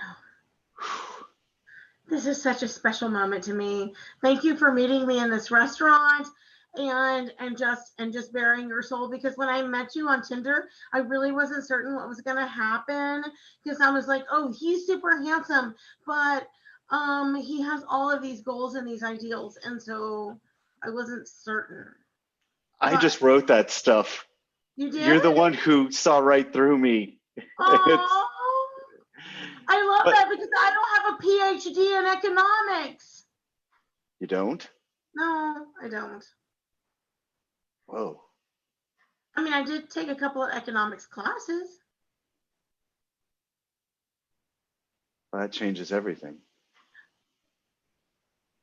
Oh. It just means I love you more. You don't have to do that for me. You know, that's, I mean, you have to put your best foot forward, and I don't have a best foot. I just have dreams and hopes and goals. That's all I have. That's all I have. I just have dreams. What and else hopes. can you have? If I didn't have a dream or hope or a goal, there wouldn't be Crackdown. And without No. Crackdown, there wouldn't be you. When I saw your thing, I was like, he's an app dude, and I need to be super special. And what am I supposed to say? Hey, I make a mean chocolate chip cookie. That's not enough for you. You're an entrepreneur. Oh, wait a second. That is enough for me. Really? I will take a chocolate chip cookie. Oh my God, I make the best chocolate chip cookies, Mike. Well, you know what? The next time I take a milk bath, you make your chocolate chip cookies. And I'll And just you can dip it dip it in. Just dip it in it and just, oh. Yeah. Yeah. Oh, you make me so happy. I never knew a person who I've known for 2 weeks could make me so happy. I've never known a person the way I've known you. This is the longest relationship I've ever been in. Oh my God, this has lasted 2 days longer. I was just telling my BFF. I was like, we've been talking for 3 weeks, which is approximately 2 days longer than any relationship I've ever had in my life. Best trip ever. Maybe sometimes you just find someone that you match with. And you say, it doesn't matter that I've only known you for 3 weeks, or that I didn't know you didn't have a PhD in economics, but I make a mean chocolate chip cookie that you can dip in your milk bath, and then that's what happens. Yeah. Or maybe What happens next maybe doesn't matter as long as I'm with you. you. You. You. You. Scene. All right. Oh, we got to do a scene together. This is great. Christella, that was fantastic. Before we go anywhere, can you first of all, thank you for doing this. Thank you for being here. Can you plug away anything that you're doing or anything you want to plug? Okay, so if although I was once the artistic director of OKC Improv, I had to step away for personal reasons, but I'm still a big fan of them.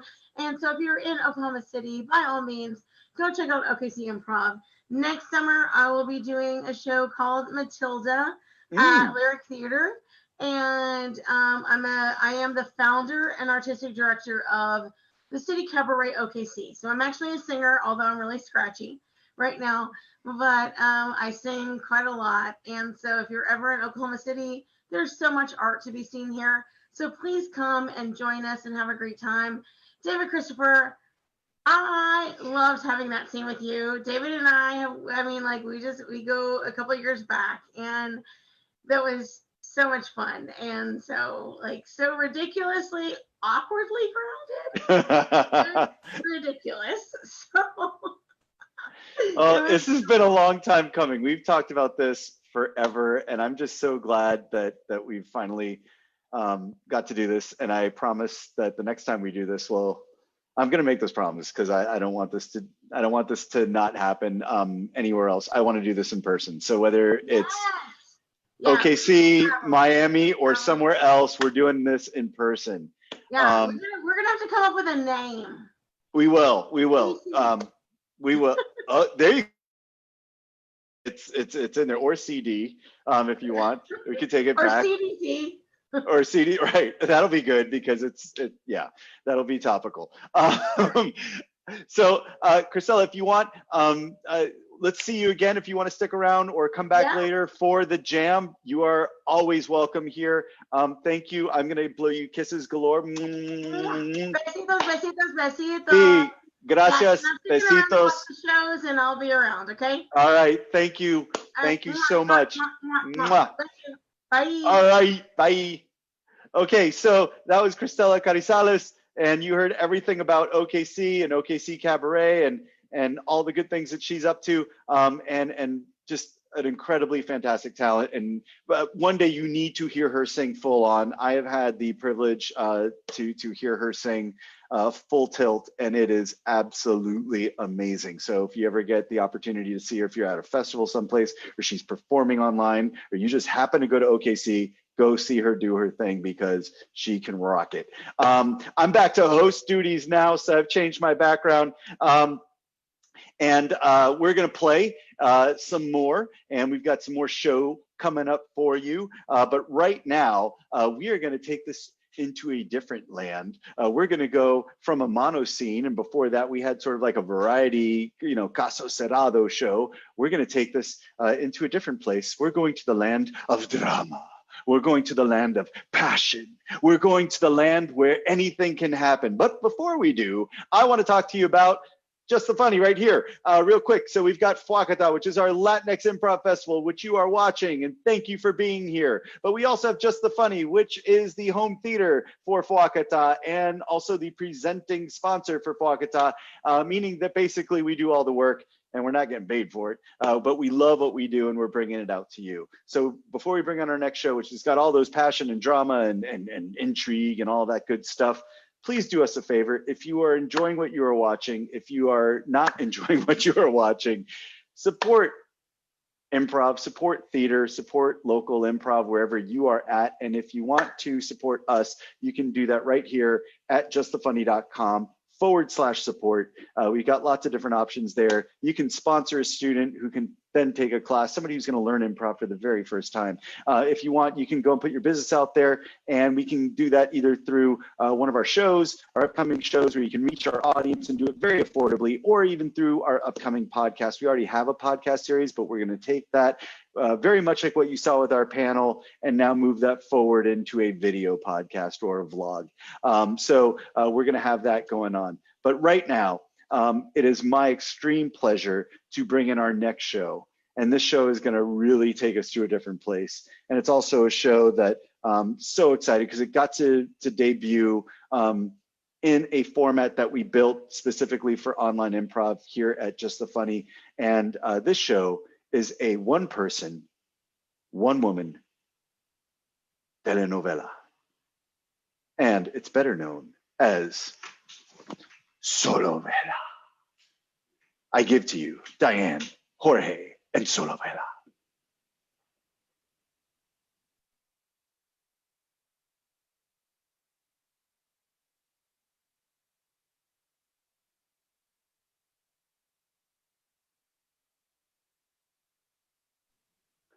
We cannot. I was muted. Oh my goodness. Oh, I have to do that all over again. Oh no. Oh, thank you so very much, and welcome to the sexiest show you will ever see, Solovela. Okay, I'm gonna lower the music just a little bit here. All right. So to get us started, I just need a title of what your autobiography would be.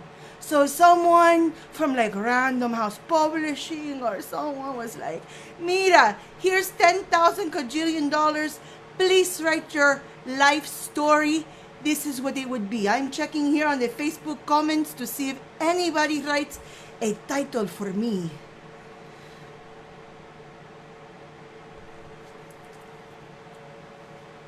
Okay, I'm gonna do a little more stalling here. Do I see some of these comments here with titles? Okay. Whew. Let us see. Okay. Anyone with a title. If not, I'm just gonna make up my own, and that's fine. Oh, okay.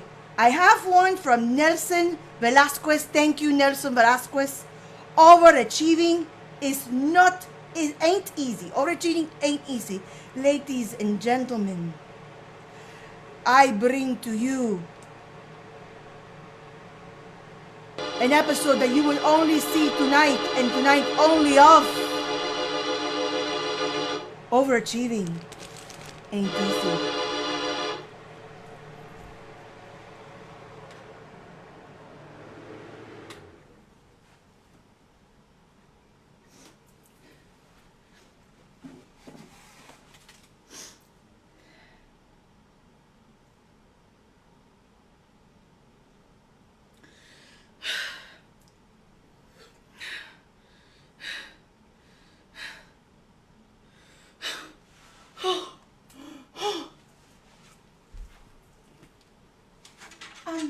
Cassandra, you've been up studying for quite the while.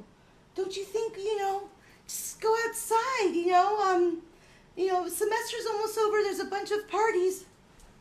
No, I must keep studying. I must get on the dean's list, okay? I have a scholarship and I must attain the highest level of achievements. Cassandra, there's a whole world out there. Okay? There's a whole world of keg stands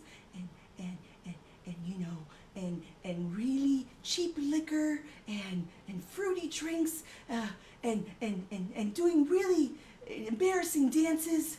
Come on, this is not the college experience, slaving over a laptop. The outside world is. Look, I may not know how to do a keg stand. The only thing I know how to be is outstanding, okay? Listen, you understand, you don't know the family that I come from, okay? I can remember as long as I was a little girl, I always wanted my mother's love, but love to her meant straight A's, perfect conduct, doing all the volunteer activities. My mom never let me play with dolls. Instead, she gave me a TI-83 from Texas Instruments when I was 6 years old. And for Christmas, I used to get rollers and protractors every year. No! Why? Okay, I was just inviting you to party, but if you want to stay there and just slave away, that's fine. Overachieving ain't easy.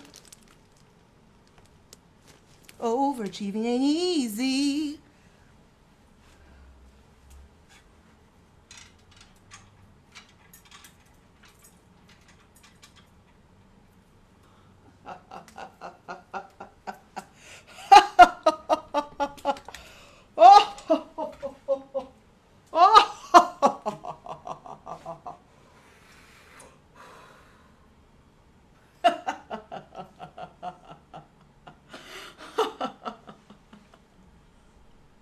Oh, Cassandra, darling, it's Mummy. Are you studying? No. What do you mean you're pacing to get a B in physics? No daughter of mine will get a B. You will die before you get a B, sweetheart.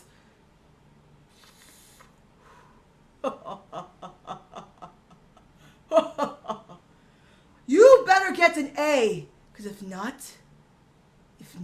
your life depends on it.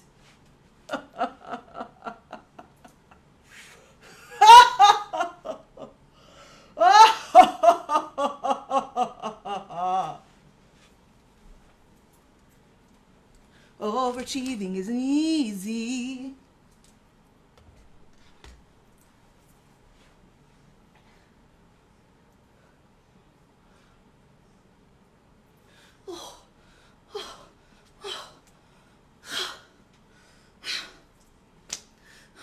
I don't know how I'm ever going to get an A.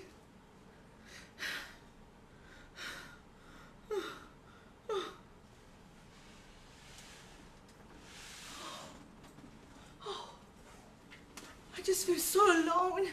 I feel so sad and alone. I just wish someone would just whisk me away and I just run away from all of this and not feel the pressure to get straight A's and to become a Rhodes Scholar. If only.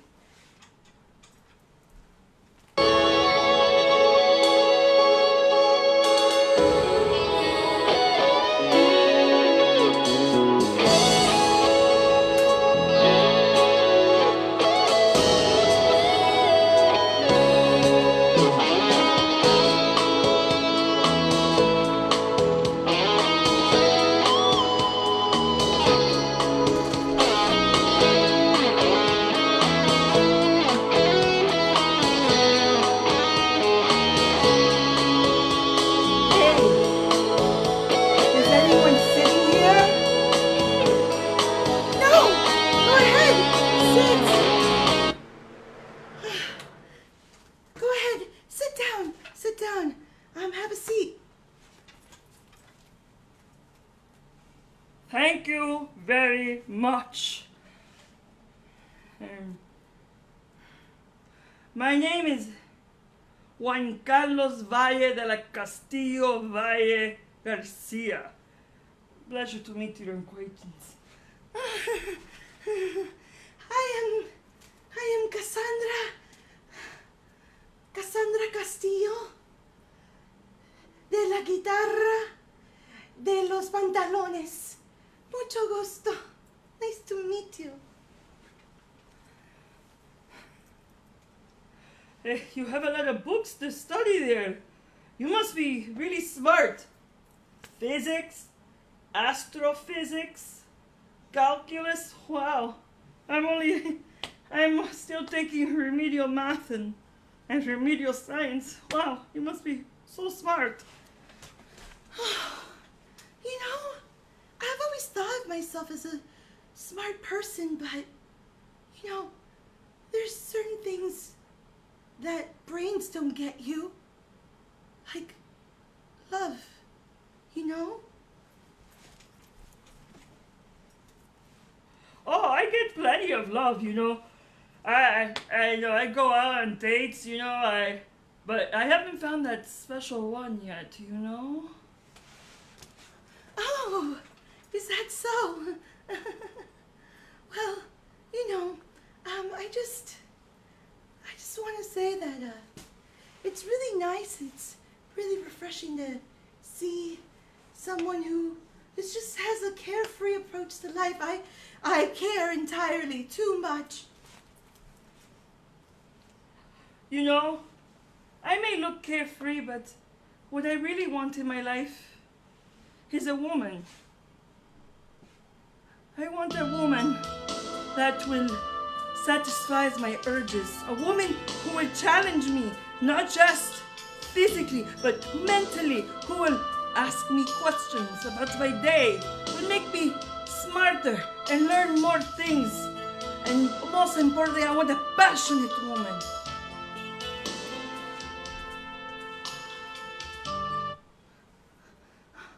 Oh, wow. Well, Juan, it was very nice to meet you. It was very nice to meet you too. I must go. Overachieving ain't easy.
your professor, and you're not facing with a B, you're facing your grades with a C.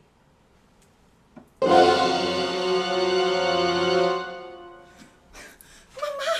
but the finals, 50% of the grade. I can do it, Mom. I can do it. I promise. You can do it. Well, you better do it, Chiquitica. Because if not, I will kill you. Take care.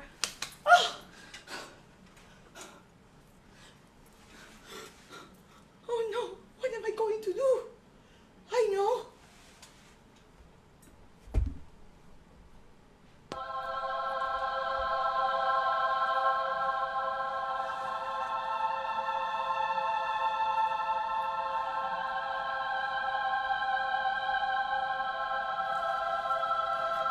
Virgencita, tis me, Cassandra García, de la guitarra de los pantalones.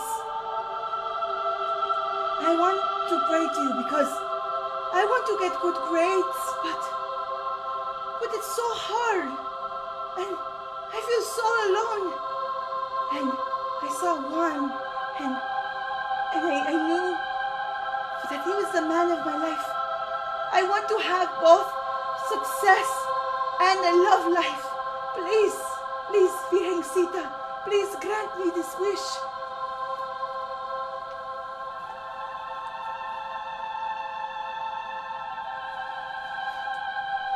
Overachieving isn't easy.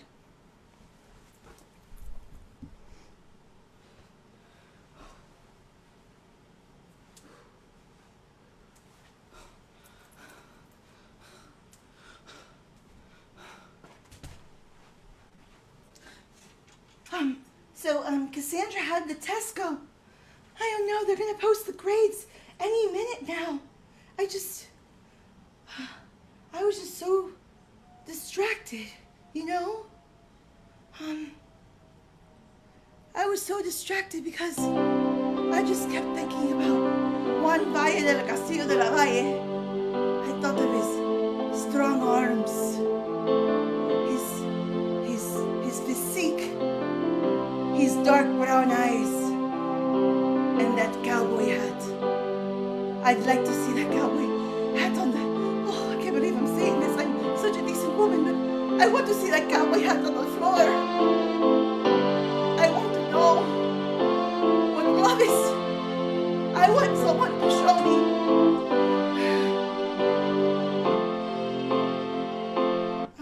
Did you just quote, REO Speedwagon? So what, okay?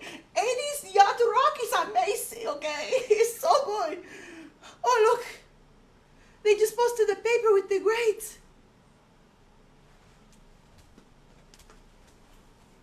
Oh, the paper with the grades.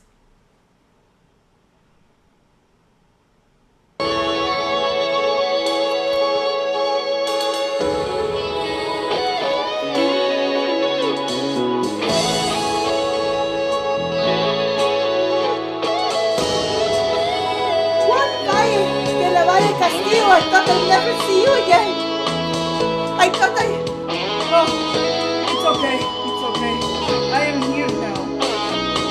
I'm checking my grades for the classes as well.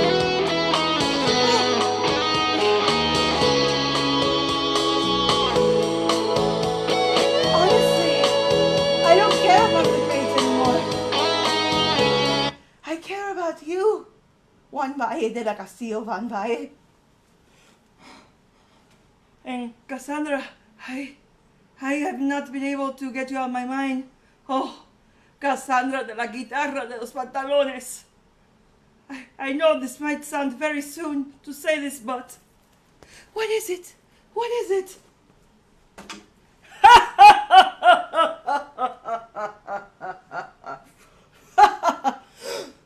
Mama! There's no smoking inside of the campus. I can smoke wherever I want.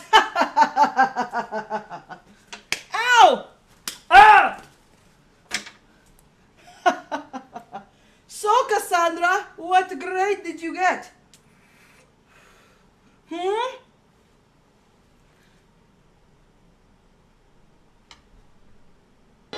Cassandra pass her classes with straight A's?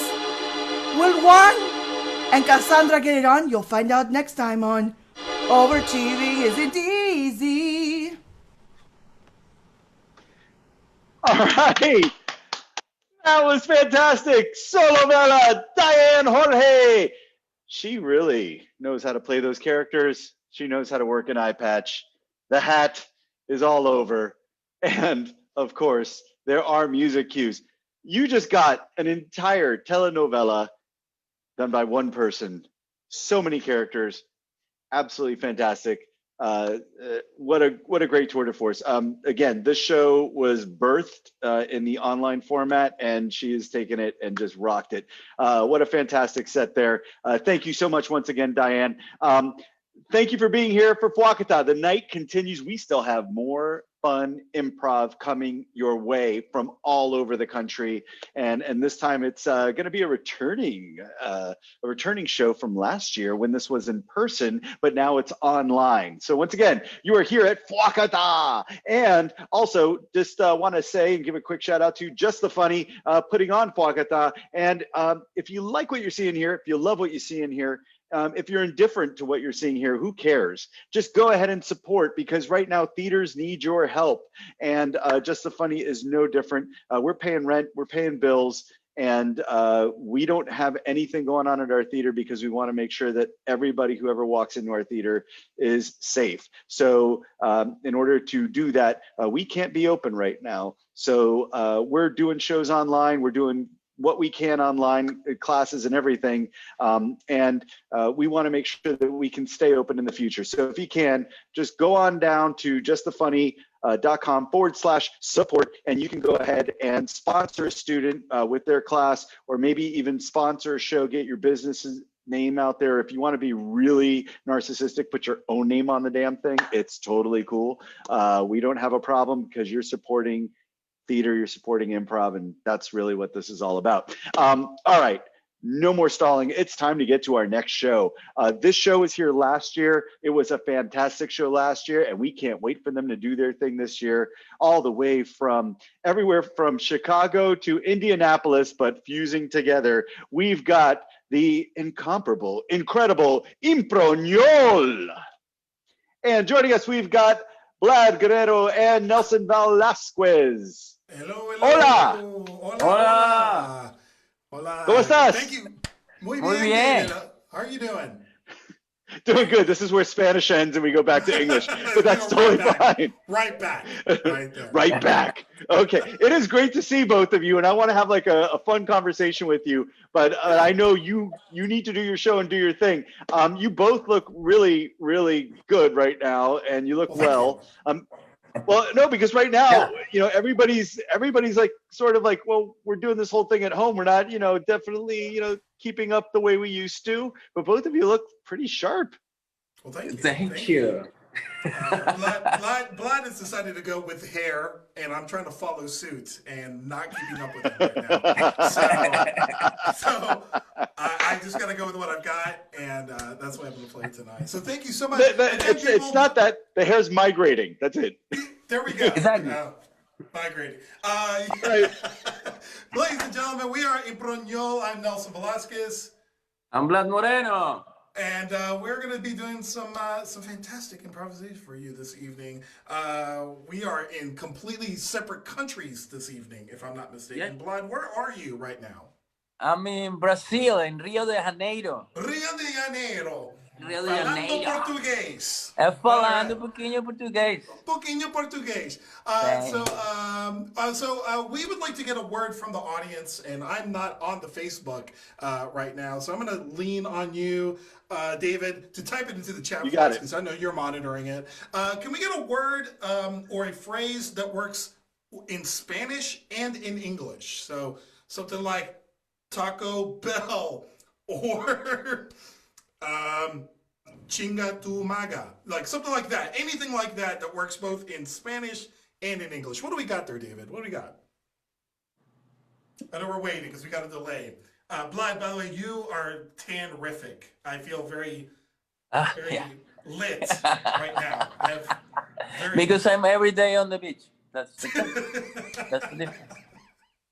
We're working on it here, and we'll type it in. So bear with me 1 second. It's okay. It's okay. While we're doing this, if you are enjoying what you're watching now or previously, go to Just the Funny and donate, because you want to give some money, because you want to keep them going. Please. Because theaters are closing left and right. They are not staying open. And this theater we love so much because it promotes, of course, Latinx works and phrases and people. And Vaya con Dios is her suggestion. Ladies and gentlemen, Español presents to you Vaya con Dios. Vaya con Dios. Hey.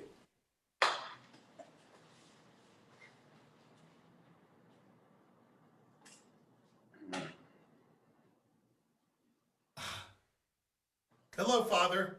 Hello. Thank you. Hello. For meeting. Welcome to the house of God. Welcome. Thank you. I appreciate you seeing me today on such a short notice. Yeah, I haven't seen you in 10 years, so I'm really glad that you're here, Gustavo. Padre, I've strayed from the church for the last 10 years, but I'm back now. I've gone through a lot, and I have a lot to confess to. I already know everything. You are very public in everything that you do, including your scenes. So, yeah, you can repeat them now. It's fine, but I know everything, and everybody knows it. You have been a very bad person. Okay, look, I took on the name Justin Timberlake for a reason, okay? And I didn't know that it would actually work. I didn't know I would get famous, and it got to my head, and I forgot about where I came from. First thing first, Justin Timberlake is not a Latino name. I know.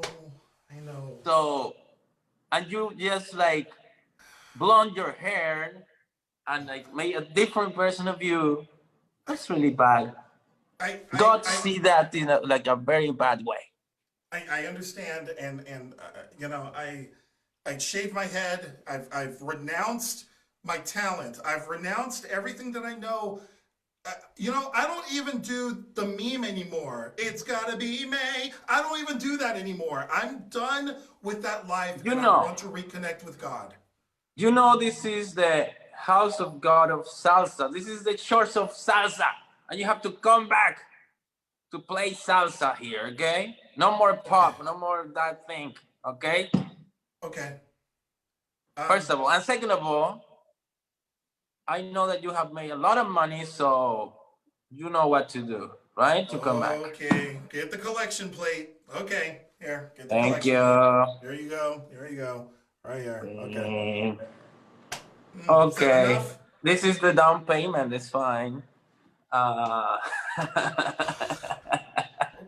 So, well, it's okay. The most important thing is that you came back. You're here. You are again with us. You're gonna be here every day from 7 to 10, and I really appreciate that. Okay, I wrote a song.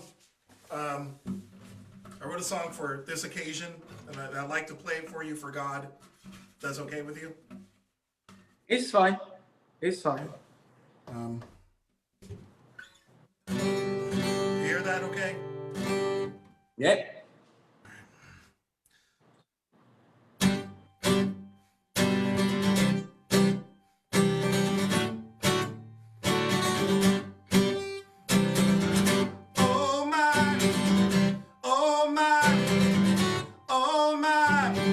That's all I got right now. So I'm still working on the lyrics. I'm still working on it. I hope. I see you only like changed your name back to your original name. You lose your talents.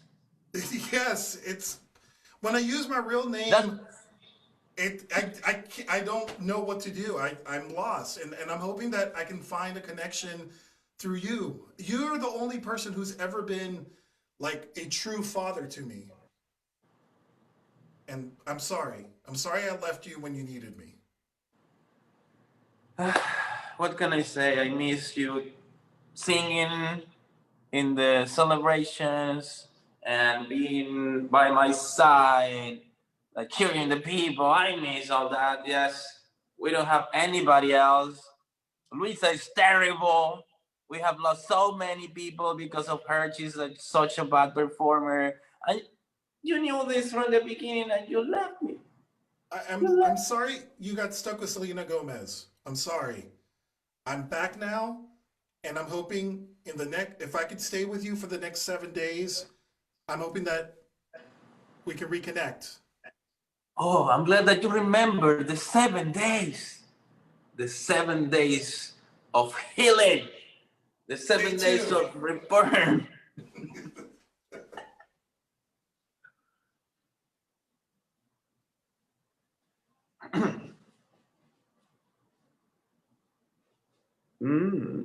Interesting. Interesting.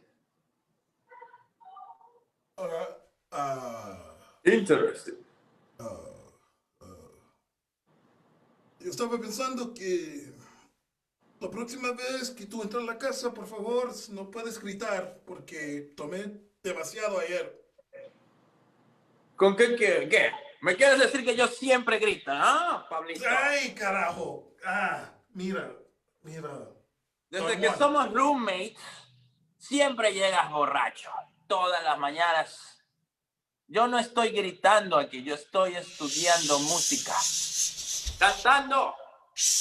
No, eso es lo que yo hago. No. Come on. Mira. Eso no está funcionando con nosotros, ¿ok? Tú necesitas... ¿Te vas a divorciar de mí entonces? ¿Te vas a divorciar de roommates? Un divorcio de roommates. Sí, pues me voy a encontrar otro roommate. Entonces me estás botando de la casa. Sí, claro que sí. Tú eres el que te tienes que ir. Tú eres el terrible roommate, te tienes que ir. Tú. ¿Por qué? Sé consciente. Ok, pues yo voy a llevar todas mis cosas y tú te quedas aquí solito, ¿ok? No te puedes llevar todas tus cosas porque los muebles yo voy a llevar tuyos. todo que es mío. Yo voy a llevar todo que es mío. La primera cosa que voy a llevar es mi pollo. Lo voy a llevar. ¿Ok? Tú me lo regalaste, ese pollo. Tú me dijiste es tuyo de ahora en adelante como fuerza de nuestra amistad. Claro, sí, es mío. Estás diciendo mi nombre. ¿Y ¿Qué más te vas a llevar? ¿Qué más? Y mi león también. Ese león es mío. Me lo regaló mi madre, ese león. No te puedes llevar mi león. Y también te vas a llevar también el jarrón. Eso es mío. Oh, mira qué pasó. Ahora no sabes qué vas a decir. Ok. Estás en el baño. No.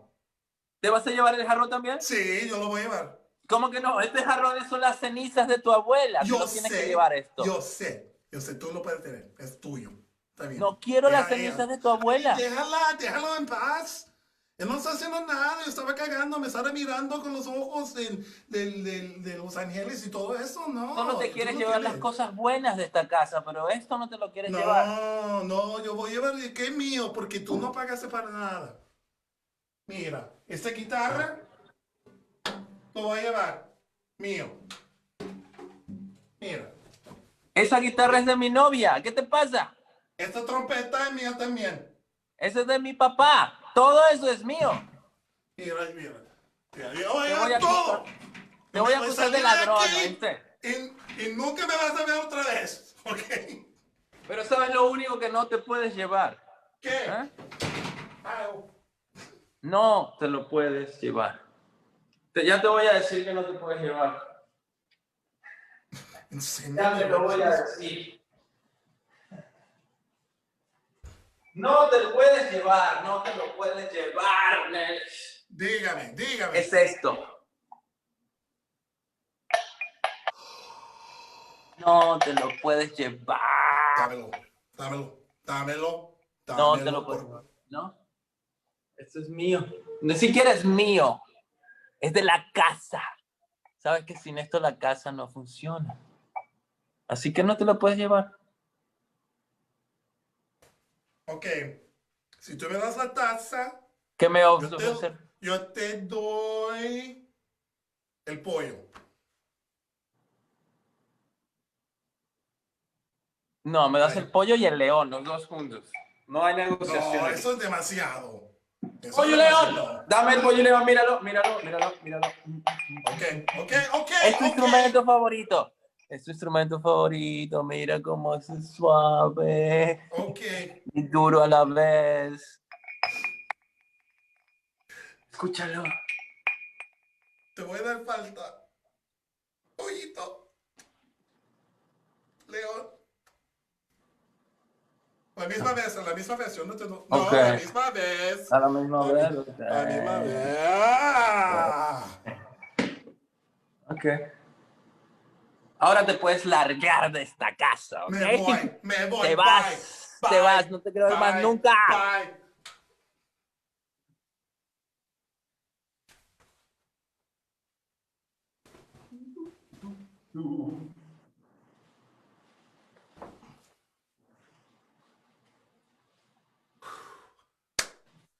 All right. Well, welcome to your very first Scrum call. We're going to be learning all about agile development, and I'm here to teach you all about that. Thank you for coming back, Jorge. I appreciate you coming back. Well, I thought this was the stand-up meeting. Like I already am a Scrum Master. I what are you talking about? Yeah, I know. I kind of had to start over.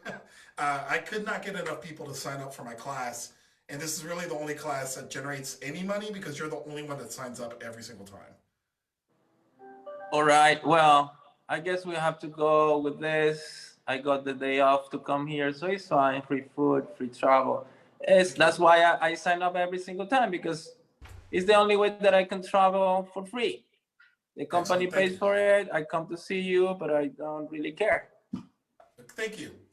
As you know, I'm a former manager of Justin Timberlake.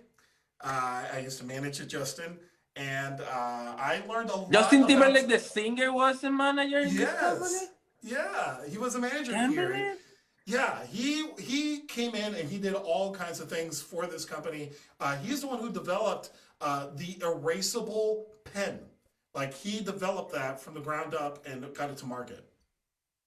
Wow, that's the most important product. Yep. And So then he's he was a bye, genius, bye, huh? and he left. He left and then went on and did great things. Bye. Bye. Yeah, he did all that. Well, but talking about you, I wanted to know more about you, because I come to these classes, I sleep the entire class because I don't care. I don't care about the content of this class, you know? Oh. And tell me about you. I don't know anything. As you know, you've got to know. Well, I know. I'm a third degree black belt. I'm a third degree black belt in Fuacata. Fuacata? In Fuacata. What is Fuacata? Yeah. What is Fuacata? It is. It's an ancient Latino, Latinx type martial art. It involves various objects, and primarily between men and women. Women are actually more active in this genre. Is this like capoeira? It's like capoeira, but involves like much more pain. Less dancing, more pain. And I'm a third degree black It's like BDSM con capoeira. I guess, if you want to go down that road, yeah. BDSM of capoeira is Fuacata. Fuacata. Yeah. And so I've been studying. Can you please show me something like you do in this martial art? Can you just show up? I can do that. So let me get an instrument of Fuacata. This is called the escoba. Normally when I do this, it looks like a broom, no? Yeah, it looks like a broom, but this is a very but it's not a broom. No, it's a precision instrument of pain. And I used to spar with my mother a lot. My mother used to grab the escoba And let me just kind of demonstrate. Is So this it'd be like just hold on? Like, is this another? I have heard. I now remember that I have heard about Fuacata, and I read in Wikipedia that you have this other tool. Yes, yes, right? Yes. Do you know what that's called? Like the la chancleta. The chancleta. ¿Eh? Yes. Yeah. Sí. So do you have experience with so you've done some Fuacata then? Apparently. No, I've just read it in Wikipedia. Okay. Honestly, this is kind of a little painful for me. It took a lot of sparring with my mother to get to where I'm at. But this is like, I understand, but as I read in Wikipedia, it's like you infringe pain to yourself, right? Yeah. It's not to the other. Yeah, so it kind of requires you to have to do something stupid for Fuacata to take attack on there.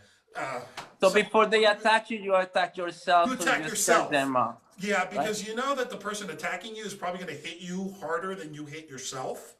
So you take the pain away, like you take the initial pain, but it's not nearly as bad as what the person giving it to you is going to do. That sounds stupid. Hey! I'm sorry. Don't diss my martial art. The thing is, I don't care about you. It's just the thing. I don't care about what you're saying. You paid enough to pay $850 to be here today, so I'm going to demonstrate this for you. Okay. And I would appreciate if you don't laugh. Okay? I won't laugh. All right. Because maybe it's not funny. Okay. There's some words that go into it, so. Deja eso!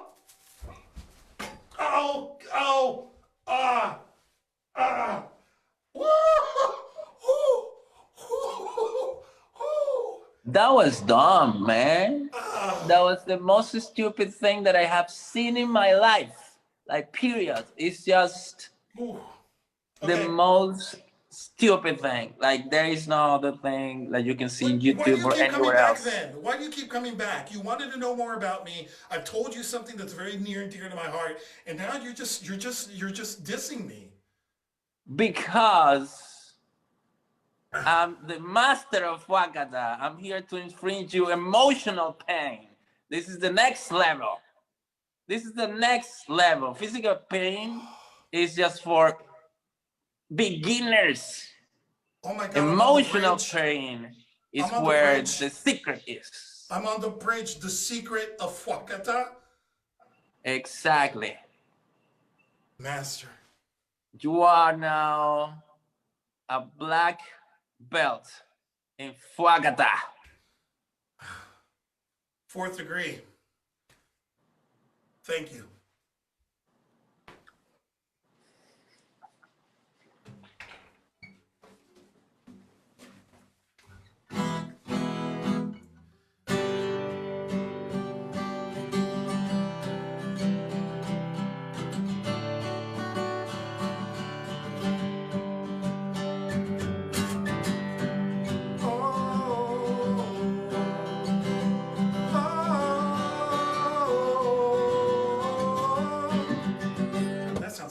That sounds great. That's perfect. Oh.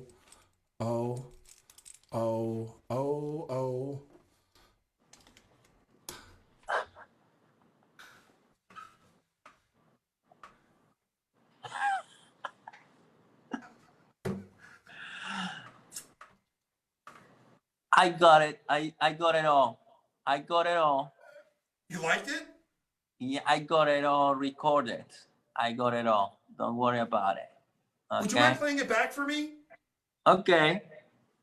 I want to check the speakers. Okay, check the speakers. Oh. All right, hit stop, please. Okay. Oh, you know what? That sounded really. You captured my. I feel like you caught my true voice. Like it wasn't all auto-tuned and lifeless. Like I felt like that was real. No. You know, this is a studio like all analogic. All analogic.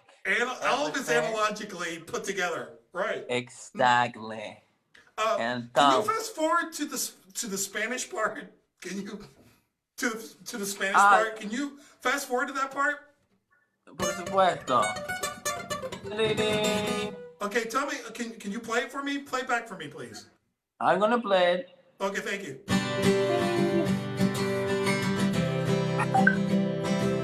Oh,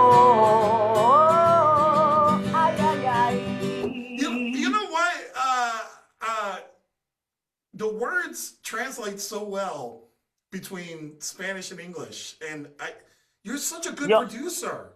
You're so good. I gotta tell you, whatever I do with you is gonna be a hit, because you know who recorded it in this studio? Who? The Rolling Stones recorded it here. The Rolling. Oh yeah, my God. Before they were the Rolling Stones, they were the Stomping Stones at that time, and then they became the Rolling Stones. Wow. Well, hey, thank you for putting some of that magic, that stopping Rolling Stone stuff on this track. This is gonna finally get me. I used the magnetic I used with the Rolling Stones to record you. That's the secret.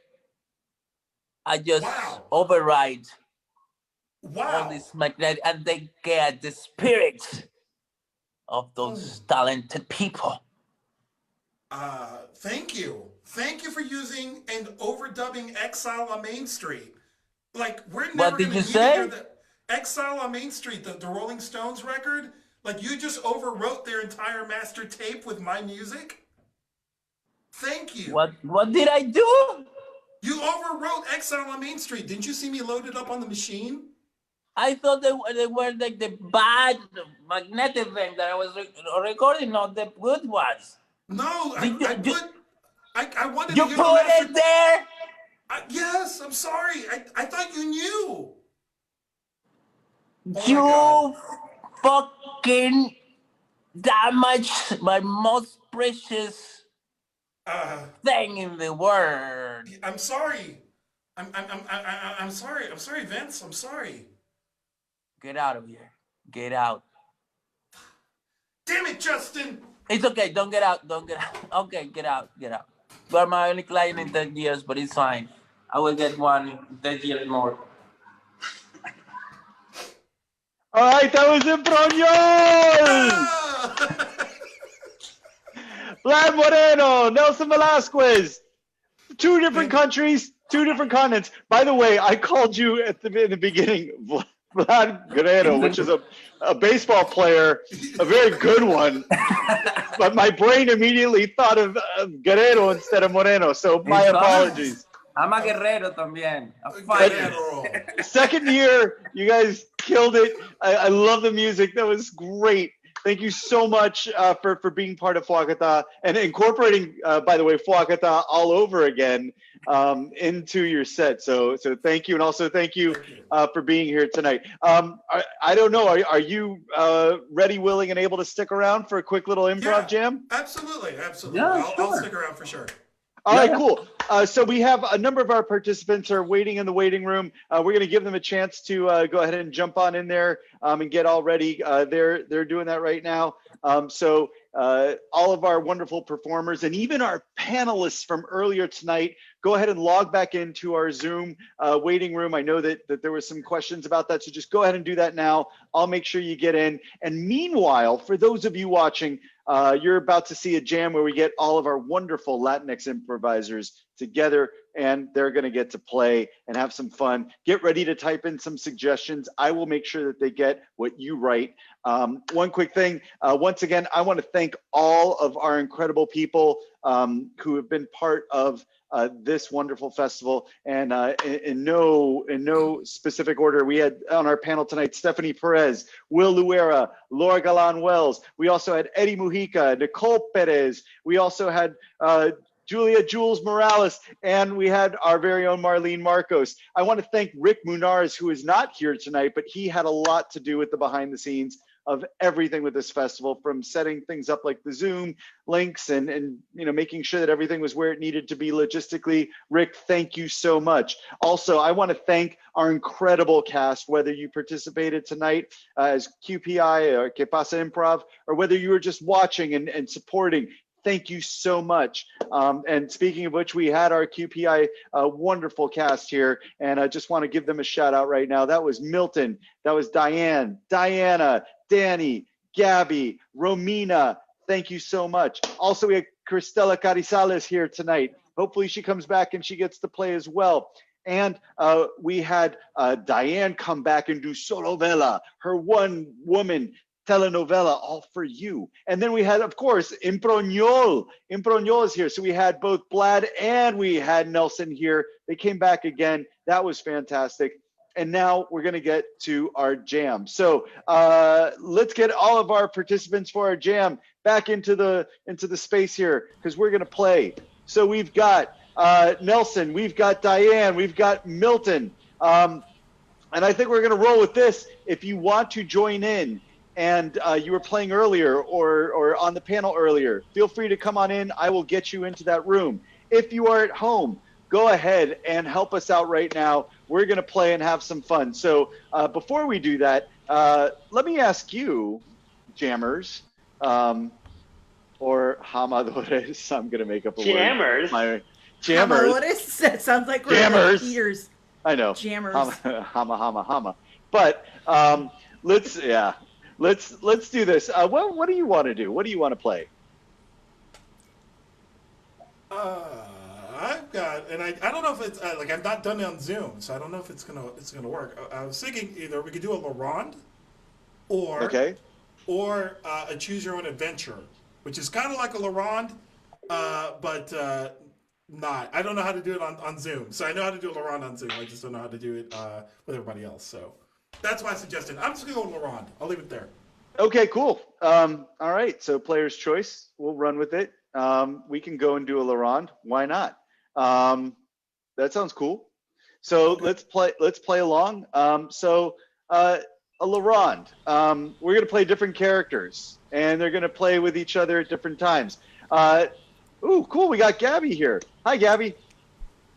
Hey. So Nelson, since you've done this before online, anything that we should all know, and also maybe we should re-explain this as well. So I'll let you take the lead on that. So this is what we should do to make things simple. We should just assign some numbers to all our players tonight. So we have a specific order. Do you want me to do that, or do you want to handle that, David? You know what? I'll go ahead and handle that, and I'm gonna let you all play. But so we'll go ahead and assign a number. I'm gonna ask you to go in your top right of your little box there and hit the rename. So there's 3 dots. When you click on that, it'll let you rename. So let's get your number on the screen. Nelson, you're gonna be number 1 because that just kind of makes sense. Okay, sure. Cool. Diane, you're gonna be number 2 just because that's where you show up on my screen. Just saying. Milton, you will be number 3, although you just switched your order. So you're going to be 3 anyways, because that's just the way it's going to play. Diana, you will be number 4. Romina, you will be 5. Gabby, you will be 6. So if you can, go ahead and hit rename. Put a number either before your name, or you can put it just as the only thing there, whatever you like. And we got those numbers there. And Nelson, I'll let you go and keep explaining. So players 1 and 2 will perform a scene. At some point, player number 3 is going to enter the scene with a brand new initiation. So 1 and 2 are doing their scene. 3 is going to start a scene, hopefully off camera. They'll just say a line of dialogue, turn their camera on, and then repeat the line of dialogue. That's a signal for player number 1 to leave the scene. So player number 2 remains from the original scene. Player number 3 introduces a new character that is related to the scene happened before that. And so everybody gets 2 scenes, one that they initiate and then one that they receive, going that way. And then the idea is that for editing, you will just start your scene off camera through the audio, and then turn your camera on, say the line again so that we know for a fact you're coming in to start a new scene, and that will be the sign for the person 2 numbers down to go ahead and exit their scene at that point. And at the very end, number 1, who's me, will come back with the last person perform the last scene. And in theory, we will have a cohesive narrative with a bunch of relationships, and it'll look fantastical. Fantastic. Did I explain that well, or is that completely confusing? Anybody? I think we're ready to go. You know what? Let's just do improv and let's make a mess. Right, let's it's do a jam. If it's done well, it's not a jam. Let's try it. So, Let's try it. All right, everybody. And here is the Fuacata La Ronda.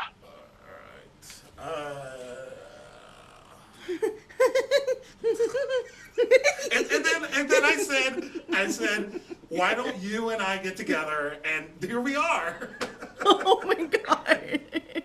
It was so simple. You just said, let's get together. And I'm like, okay. I just, like, no cheesy pickup lines. Just a simple, Cassandra, I'm a simple guy.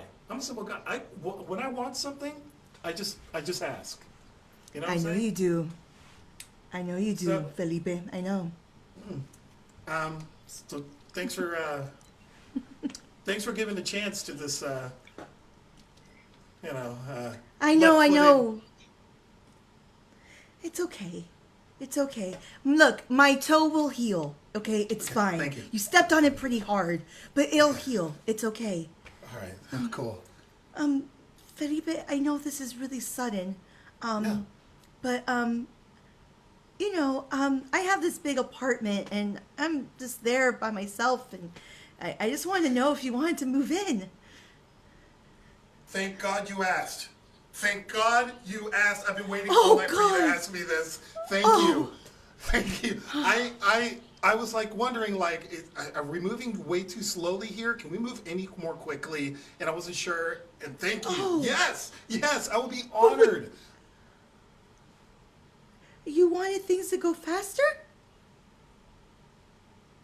You think we're taking it too slow?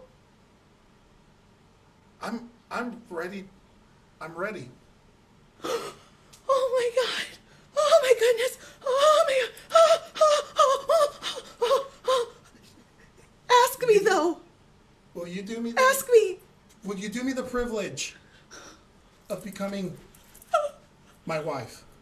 Yes. Oh my God. Oh my God. Oh my God. Yes. Oh my God. Oh my God. Oh my God. Oh my God. Oh my God. I love you. I love you. I love you. I love you so much. I love you. And the fact that you've ignored my criminal record, is just, thank you. Look, I don't care about the bodies in the backyard. I could care less about that stuff. What I care about is what you have to offer. Do you want to know how I know I love you? How? I never feel the urge to kill you. Jammies.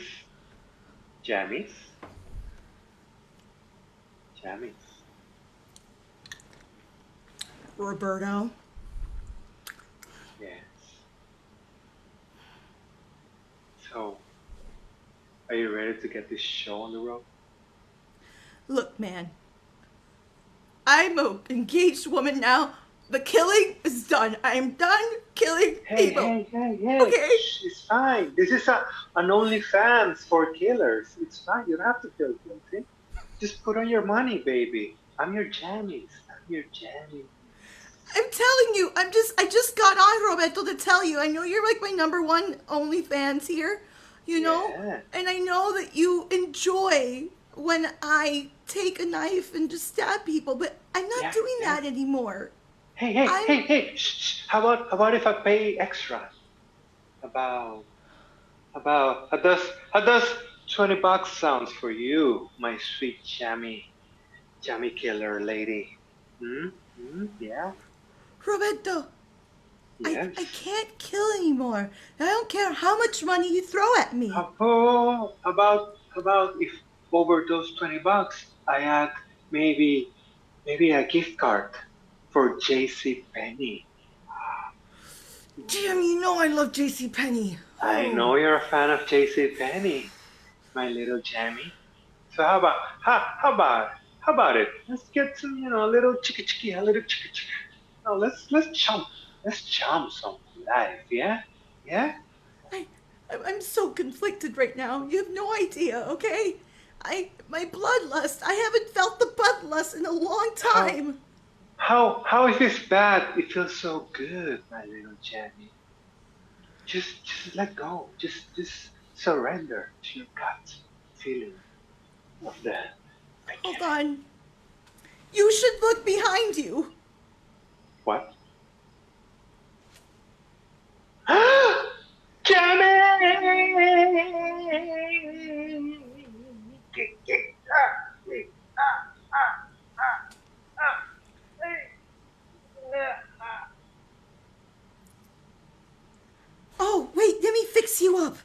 hold on.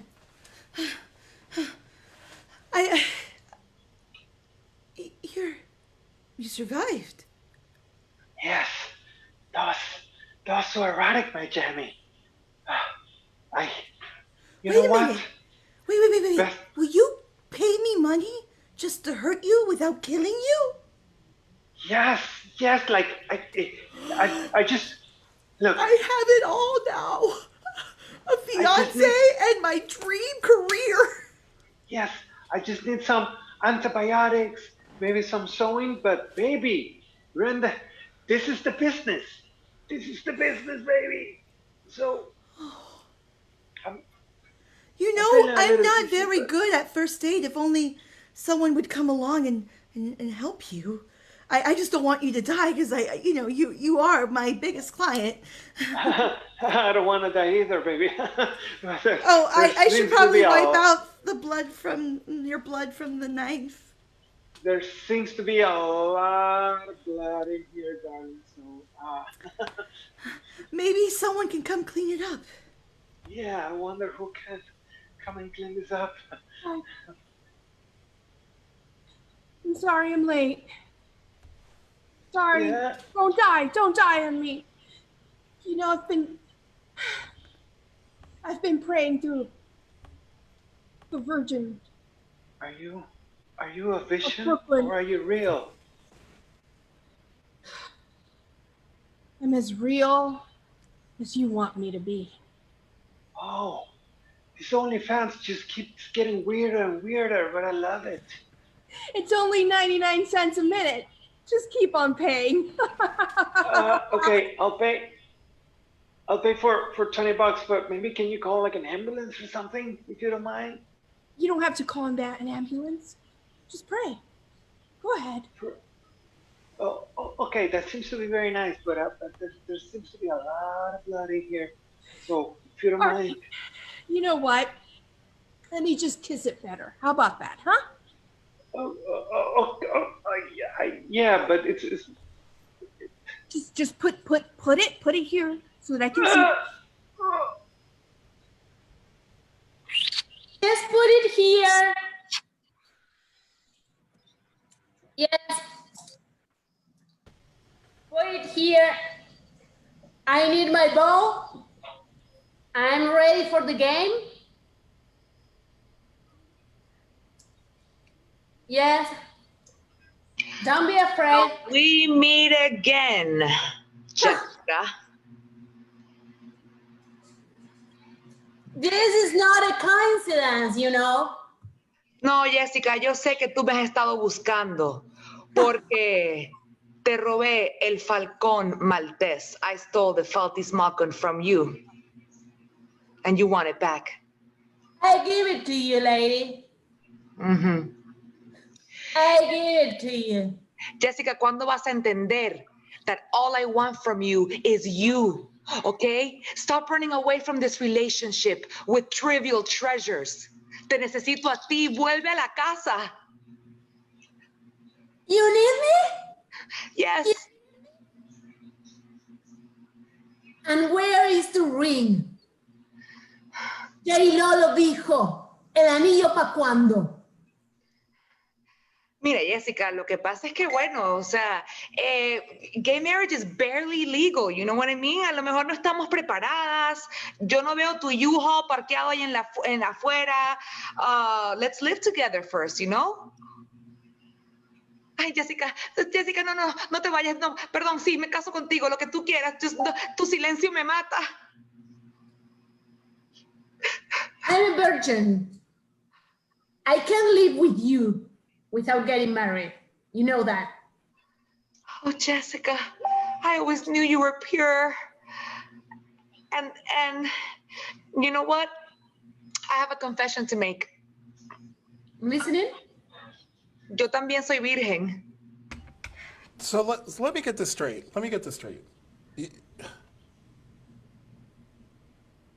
You told her? Wow. Straight up, like that. How'd she take it? She left again.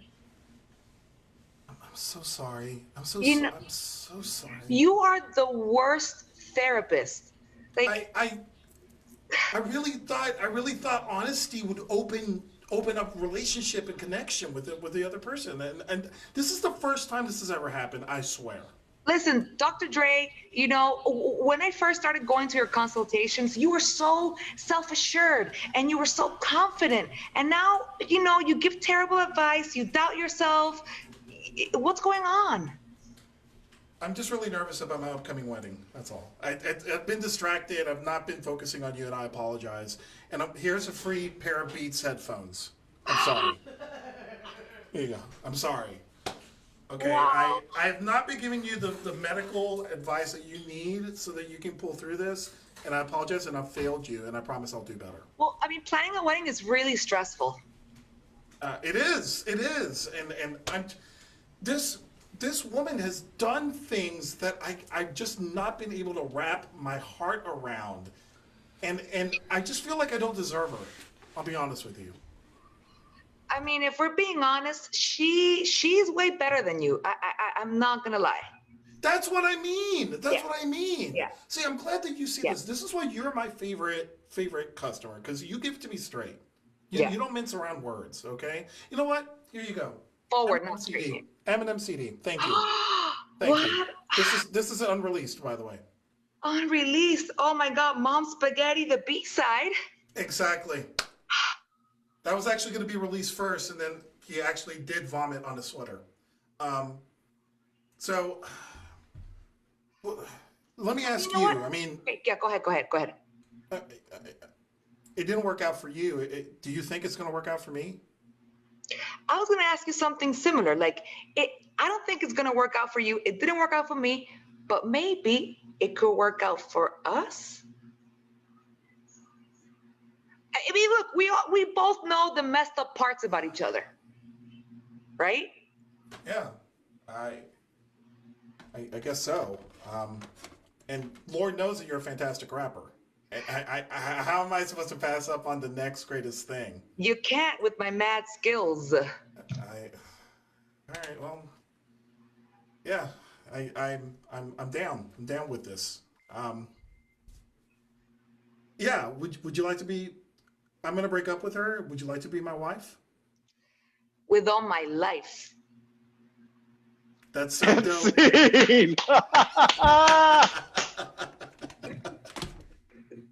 Let's get everybody back out here. That was what a place to end. That was great. Fantastic. Oh my goodness. We're missing. There we go. There's Diana. All right. Diana. Fantastic. Let's introduce everybody. We got Nelson. Hello. Woo! We've got Diane. Yeah. We've got Milton. Yeah. We've got Diana. Yeah. We've got Romina. Yeah. And taking us home, we've got Gabby. Wherever you are on the screen. All right. This has been fantastic. This wraps up Fuacata Latinx Improv Festival for 2020. I know. It's like more than 3 hours sitting in the same chair. Went by so fast. It's amazing. But I want to thank everybody who's here, everybody who was here earlier, everybody out there watching. Thank you so much for being here.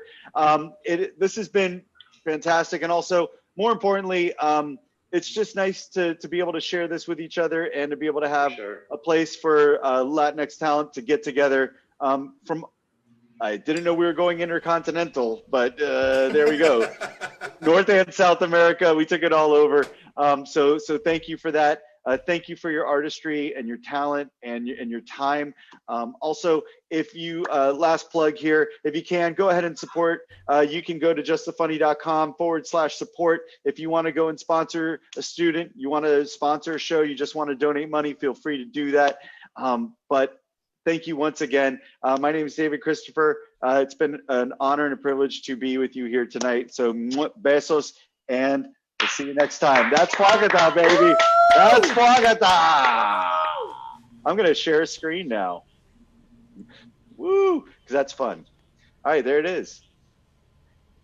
and we'll see you. That was Fuacata. Enjoy. Bye, everyone. Thank you. Bye. Peace. Peace. Deuces. Like the body. Okay, this is like after Fuacata. We're still live on the Facebook. This is like the end of Ferris Bueller, right? So there you go. All right. Todavía estamos en vivo en el Facebook, David. Sí. Sí, estamos en But vivo todavía. I'm going to stop right now. Okay. Love you guys. Mwah. Bye.